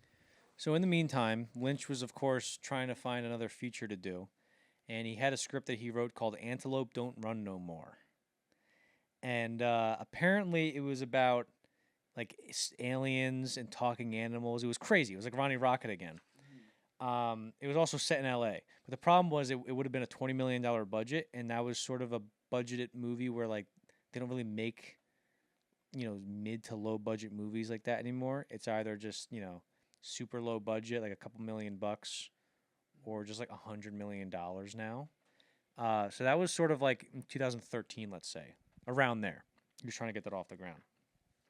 After Christmas 2011, Lynch and Mark Frost got together, and they sort of had a thing. It was sort of like they didn't know that they were coming together to make Twin Peaks again, but they were sort of like they got together and were like, well, it's 25 years later, and then knowing in the show, Laura Palmer goes, "I'll see you in 25 years, Cooper," while she's in the Red Room. And they started writing, and they were, they just jotted down ideas very similar to how they started writing the first Twin Peaks. They weren't going, we're definitely going to do this. They were just like, oh, well, let's see what we come up with. Of course, Lynch didn't have to go to his house anymore because they did it on Skype. And eventually they had a script together. They first brought the project to Showtime, and negotiations went on for 6 months. And in October, Showtime announced that they were going to go ahead with the series they ordered 9 episodes. Now, in January 2015, Lynch and Frost handed in a draft of the script that was 334 pages long. Okay? Frost, at this point, left the project because he was like, I want to go write the secret history of Twin Peaks as sort of like a companion book to like, hey, read this before. This is what's been happening in Twin Peaks for the last 25 years, while also answering like some mysteries that exist on the periphery of the story. And then Lynch kept writing the script, and there were a bunch of. I have to read it here because it's all very, it's all like contract bullshit that I can't memorize. So, and there were contract like sort of skirmishes. They couldn't really decide on a budget because in Lynch's head, he was thinking, well, it's a 334-page script, probably long. It's probably like 400 pages by the end of it. It was 18 episodes. He goes, yeah, but I was planning to film it on like one big movie, like as a big movie. So we have a movie crew, and then we film it, and then we have, let's say, enough footage to make an 18-hour movie. And then we just figure out how those episodes. We just figure out how to pour all the footage into each episode, into the glass of each episode, right? But the lawyers at Showtime weren't used to this, and they were like, so Lynch was going, yeah, it could be 9 episodes, it could be 18, we'll figure it out. Thinking like, so this is either going to cost $20 million or $40 million, like you're doubling the budget right now, like what do you mean? And he goes, no, it's not going to be like a per episode thing. It's just going to be one big chunk, and I'm going to put it into smaller chunks in the editing. And the lawyers couldn't really see past this, so some reps had to like reach out to him and like, look, this is how it's done. This is the confusion, and then a lot of the cast. Lynch announced after this like sort of misunderstanding. Lynch tweeted, "It's crazy to think like listen to this film history of like the 20th century, and then it changes from like Lynch left the project to Lynch tweeted that he left the project in like the same you know what I mean?" That he tweeted that he left the project and it wasn't going to happen. And then Machen Amick, who plays Shelley, made a video campaign with a bunch of the cast, basically as a testimonial to like David Lynch is the man. He's got it right. You're what are you square? You make this movie with him. Come on, man, like that kind of thing. And apparently that sort of maybe worked. I don't know how much of an impact that had on it. But Lynch met with the Money Man again, and he basically said to them like, "Look, we're not going to do a per episode thing. Just give me like how much can you spend?" And tell me how much you can spend, and I'll see if I can film what I need to with that, and then we'll just do a flat rate kind of thing like that.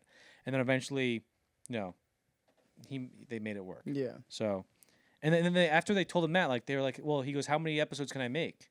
And they said, if you just agree on a flat rate and not a per episode basis of just like like 10 million, let's say, you can make it as many episodes as you want, because at that point they don't give a shit. Yeah. Just do whatever you want with the budget. So, May 15th, 2015, Lynch announced that he was back on board and entered pre-production on the project. Dwayne Dunham was back, baby. Joanna Waver's back, baby. The cast is back, baby. Jack Fisk did not return because he just got off doing the production design for The Revenant, so he's like, I'm tired, I don't want to do this. Yeah. But he goes, but there's this lady, Ruth de Jong, who I just worked with, who's pretty good. You should hire her. So we hired her, and production began. Nice. Filming began in September 2015 with all the original cast back in the show, except for those who passed away, and Lara Flynn Boyle, who declined to return as Donna. We're almost there. We're almost at the end of the podcast. So actors who died since filming were Frank Silva, who played Killer Bob, David Bowie, who died during filming. They started filming in, I think, September 2015. He died January 2016. He was supposed to have scenes in this show. And Don S. Davis, who played Major Briggs, he died as well. Catherine Coulson, remember her, right? She was the one who punched Jack Nance on the set of Eraserhead. Mm-hmm. She plays the log lady. Did the log lady appear in Fire Walk with Me? I'm not sure. The lady who has the log. Pretty self-explanatory. I guess if that would... Oh, yeah. Maybe. Oh, yeah. The lady with the log. You said log lady to throw me for a loop, dude. Maybe. Yeah. She was very... I think she might have had cancer. She was very, very ill. And she was under hospice care, and she couldn't really travel. She was supposed to fly to Washington, but she could not travel. So they decided, all right, Lynch was like, all right, well, here's what we'll do. I'll send a crew to you, and then I'll direct the scene via Zoom. And that's what they did. They just set one camera up with her, and then she recorded all of her lines in like one night. She pops up throughout the entire series like a few times, and they wrapped filming on her, and then 5 days later she died. Oh my gosh! And she just got it in there.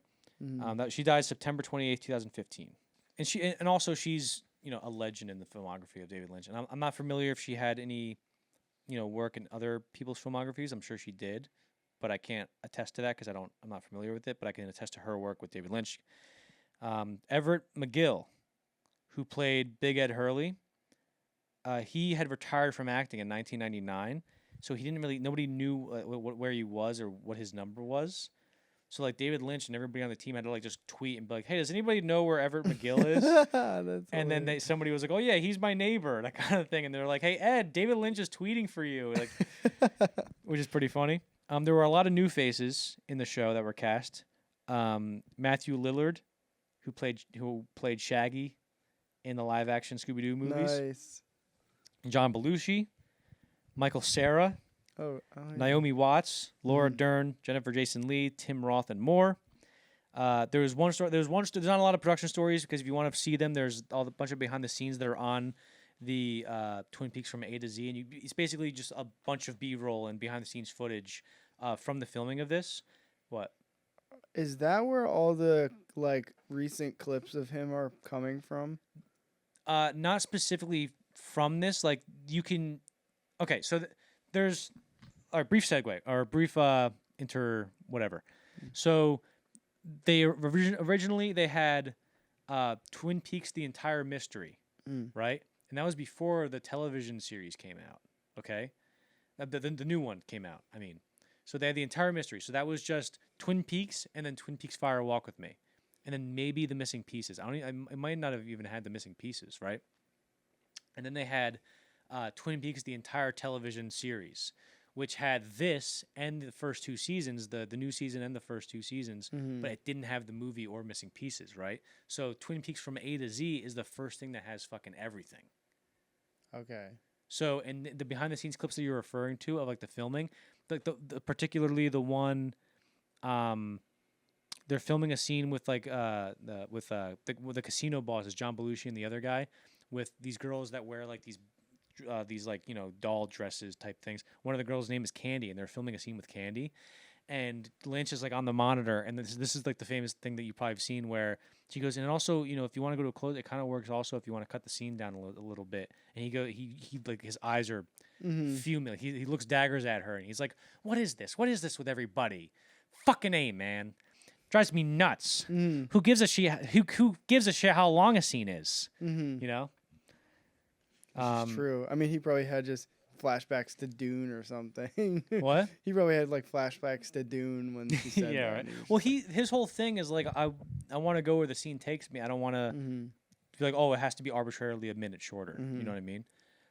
There's another clip where he's like talking about where they're like, we only have 2 days to do this, and he's like, why do we only have 2 days? Oh yeah. Like, how are we supposed to get? And he's talking about like, I could have spent 2 weeks in that other place, but we only had. Who's the one scheduling this? Why do we only have this much time on these places? Yeah, and that video, I've seen that video. It's labeled on YouTube like David Lynch lashes out at his crew, and he's not really lashing out at his crew. He's lashing out at like the kind of the industry of like they don't let us play. They don't let us like play with the creative side of this. They kind of just want us to get in and get out. Yeah. But there's a funny story that I with John Belushi when they were filming. And they were filming a conga line scene in one part in the series. And, John Belushi is either supposed to say a certain line or not say a line. And he improvised something. And he goes, cut. And he goes on the bullhorn, the loudspeaker. And he goes, Mr. Belushi, do I have to report you to the principal's office? And he goes, got it. And like which I just thought was a funny anecdote. Of course, Lynch turned 70 while shooting, so he was getting sick a lot. He was working like sometimes like 14-hour to 17-hour days. So he'd be walking up to his hotel room and like he would barely be able to get up the stairs, and then 6 hours later he had to be on set. Yeah, kind of things. Sad. Which is if you're young bulls like us, we can do that for a while. But if you're David Lynch, who's been doing it his whole life, might be a little smoking cigs while doing the cigs. It might be tough. So, also, it had a 2-episode premiere at the Cannes Film Festival. 6 hours, and we still don't know how to pronounce it. It's okay. I feel like this is the episode of iCarly when they do the 24-hour show. We're both kind of getting to the end, but I want to talk about this so bad, which is why I'm so, like I have a lot of energy now because I'm going to talk about this. On May 21st, 2017, Twin Peaks: The Return premiered on TV. The series earned great reviews from critics and both good and bad reviews from fans of the show. It received 9 Emmy nominations, including 2 for Lynch for outstanding writing and directing. So, I do think this probably caused a split between David Lynch fans and Twin Peaks fans, because we mentioned when we were talking about Twin Peaks Fire Walk with Me that people were expecting the TV show and they got a David Lynch movie. And I think people probably got accustomed to that, because I think Fire Walk with Me, like 20 years on, sort of found a new appreciation. People found a new appreciation with it. Yeah. And I think people were like, yeah, Fire Walk with Me was good, but then, no, we're getting back to Twin Peaks, you know what I mean? Yeah. So David Lynch fans were excited because David Lynch was making a new thing, and Twin Peaks fans who were fans of the original show were excited because they thought they were getting another Twin Peaks thing. So I can understand how there'd be some Twin Peaks fans who don't like this, right? And I think there was maybe sort of there's 2 demographics to the audience in this. My overall thoughts. I was expecting something more traditionally structured, because obviously, hey, Twin Peaks was a regular TV show with a conventional narrative structure, and it was very episodic. And then the movie is just a crazy David Lynch movie. So I was expecting maybe he would go back to the more traditional narrative stuff in Twin Peaks: The Return. But what I did not account for is that TV has changed a lot since 1991. Yeah, and there's a lot more stuff that you can do in TV now that you can do in movies that you weren't able to do in TV 25 years ago, right? And you think he would scale back the whole craziness of it for this? Mm-hmm. He does not. He just fucking leans into it even goddamn harder. Nice. So not only is it not only is it there's not really an episodic structure to it. And it has like a weird vibe to it, and like the way remember you talked about how like everybody there's like an uncanny valley not in the sense of the way people look, but the way they talk. Yeah. Where it's like there's something just Yeah. it's like reality just with this one screw loose. In this, it's like that, but it's maybe even like a few screws loose. Because people talk and it's like, and like let's say Hawk is talking to the log lady, and she's like, "Hawk, I'm dying, Hawk," and he's like, "I know, Margaret." Like it's like the first, especially the first 3 episodes are very, very slow. Yeah. And like he'll just like hold on just a random shot of like an abandoned railway or like just an isolated railway train track, and for like 45 seconds you're like, what is going on? And then 15 seconds later the train goes into the frame and just passes, and it's that's it. Yeah. In the middle of in between 2 scenes, right? So he just does that. I don't know how much of that is just to set the pace of the show or how to make it make the episodes fit into an hour, but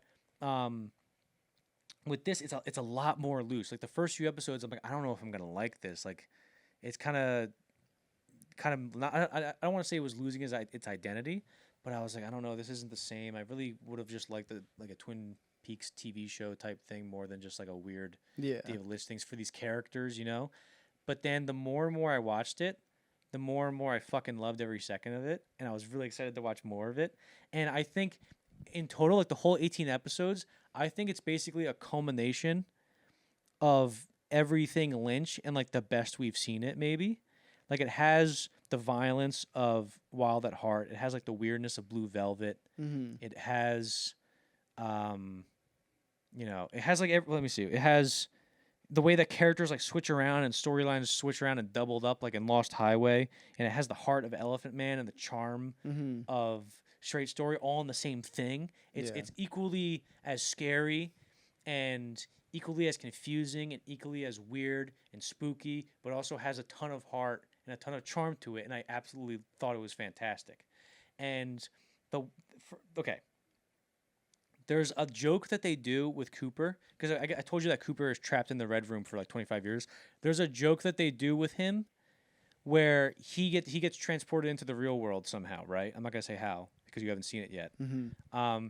But when he gets back into the real world, his body, like his mind, he has the mind of like a 2-year-old.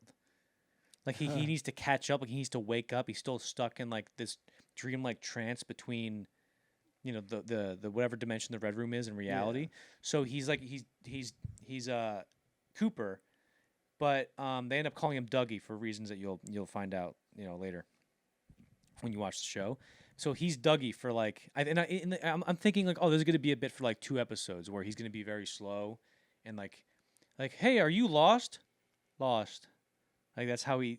Yeah. It goes on for 14, 15 episodes. Like the whole season, there's Kyle MacLachlan is playing Cooper, but he's just like brain dead, moving very slow, like brain dead, moving like a turtle. But the joke in the show is that he's sort of Forrest Gumping his way through, like, or like being there his way through, like success. Still figuring it out. So right, so he ends up in like in Vegas, and he goes to a casino just by happenstance. He just goes to a casino, and all of a sudden he starts seeing like all these signs of, like, he sees a glimpse of like the Red Room, like the zigzag pattern above like a certain a slot machine, and he sees a guy.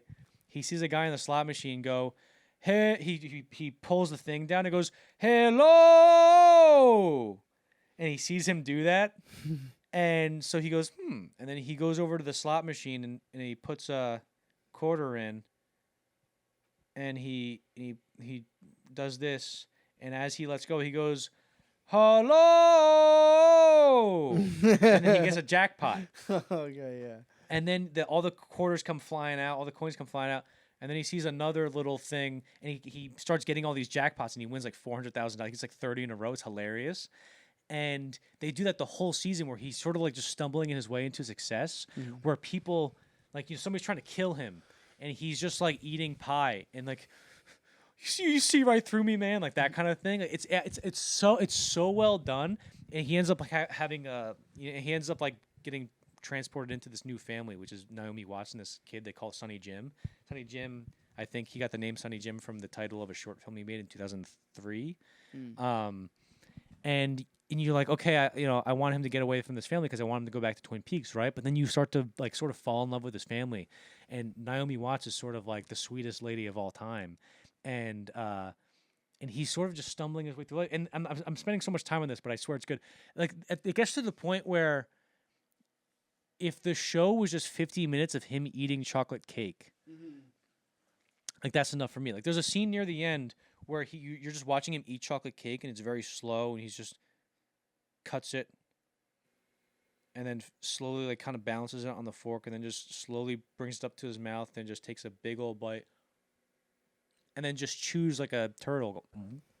And it's captivating. It's fantastic. And of course he comes back as Cooper. You know, it's really. Yeah. But I thought that was such a great joke that they kept for 15 episodes. It felt like, I think it was genius. Also, this is the weirdest stuff that Lynch has ever done. Episode 8 in this series it makes Eraserhead look like it was written in crayon. More than Inland Empire? Yes. Really? It's episode 8 of this is so insane and so crazy. My mom hated it so much. That's how you know it was good. Yeah. My mom hated it. Let's see what else I got on this. Also, there was another thing because obviously, like because this is a legacy sequel essentially, right? And this was sort of at the start or sort of in the twilight era of like the beginning of the legacy sequel era, where it's like, hey, remember that thing 30 years ago where the people are back and they're very old, and hey, oh look at me, I'm back and I'm saying that line I said 30 years ago, and they want us to be like, oh yes, yeah, they did it, but they don't do that in this, and I sort of I'm not that I'm disappointed in myself. Like, what else do you expect from Lynch? But I'm like, oh, maybe he was the first one to do that, and everybody's been copying him this whole time. But he doesn't. Like, he has a way to give you what you want, and has a way to give you the ending that you wanted for all these characters.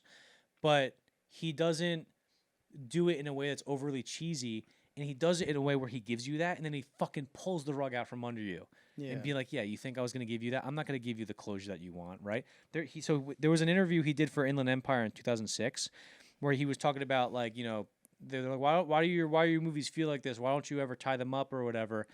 And he always goes, what are the chances of another Twin Peaks thing happens and that ties up all the loose ends? 0. And this doesn't tie up the loose ends at all. If anything, it just deepens the mystery. Yeah. And it gives it another layer that you did not know was there the entire time. How I try to explain how it feels, because me and my parents watched this and we hated the last episode. We're like, fuck! After all that, like we watched 2 weeks and that's how it ends, like that kind of thing. And then the more like I thought about it, the more I'm like, oh, it's actually really good though. Even though because it's supposed to make you feel that way. And the way I kind of interpret this is like the ending. I know, like I don't know much about psychology, but the thing I know for sure is Carl Jung, his dream theory was essentially boiled down to dreams are trying to tell you whatever they're trying to tell you as best as they possibly can, because your dreams are coded messages the same way that movies are coded messages, for example, right? And like the same interpretation mechanism, you know, is used for both movies and dreams. So Jung would say, like, you know, it's, you know, dreams are just the most raw form of your subconscious trying to tell you something, right? But Freud, who was, you know, Jung's mentor, said, no, dreams are actively trying to deceive you from figuring out and stop you from figuring out what their meaning is. So they intentionally like camouflage themselves with some abstractions or, you know, and some other stuff. And I do think this feels a lot like Freud, where once you feel like you're getting the hang of something, it goes nope, and it just changes, and you're like, wait, whoa, now I'm lost. Like whenever you figure out what the hell's going on in the series, it feels like it moves around you the same way that The Shining moves around you and the floorboards move under you, and it changes it up so it hides its true meaning from you.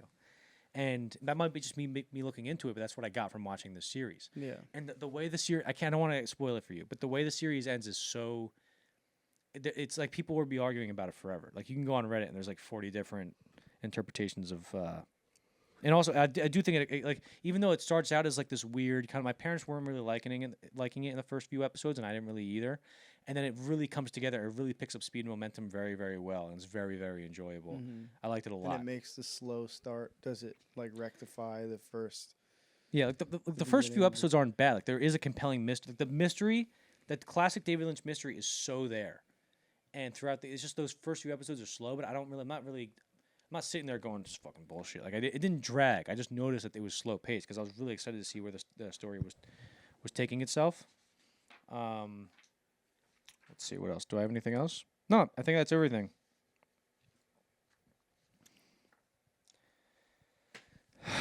Is that it? Hello. I love Dougie. I loved what they did with Dougie. It was so fun. Like I was hoping, I was like, oh, I want Agent Cooper this whole season, but then the whole Dougie thing happened. And I'm like, I like this a lot. Mm-hmm. What else? So should we wrap it up then? I believe so. You're very tired. What time? We started at 6:30. It's 4:00. 4 in the morning. Holy shit. It's worth it. That is lightweight, I guess. I'm willing to stay up at pretty much an entire night just to talk about David Lynch. Yeah. To honor his legacy in his life.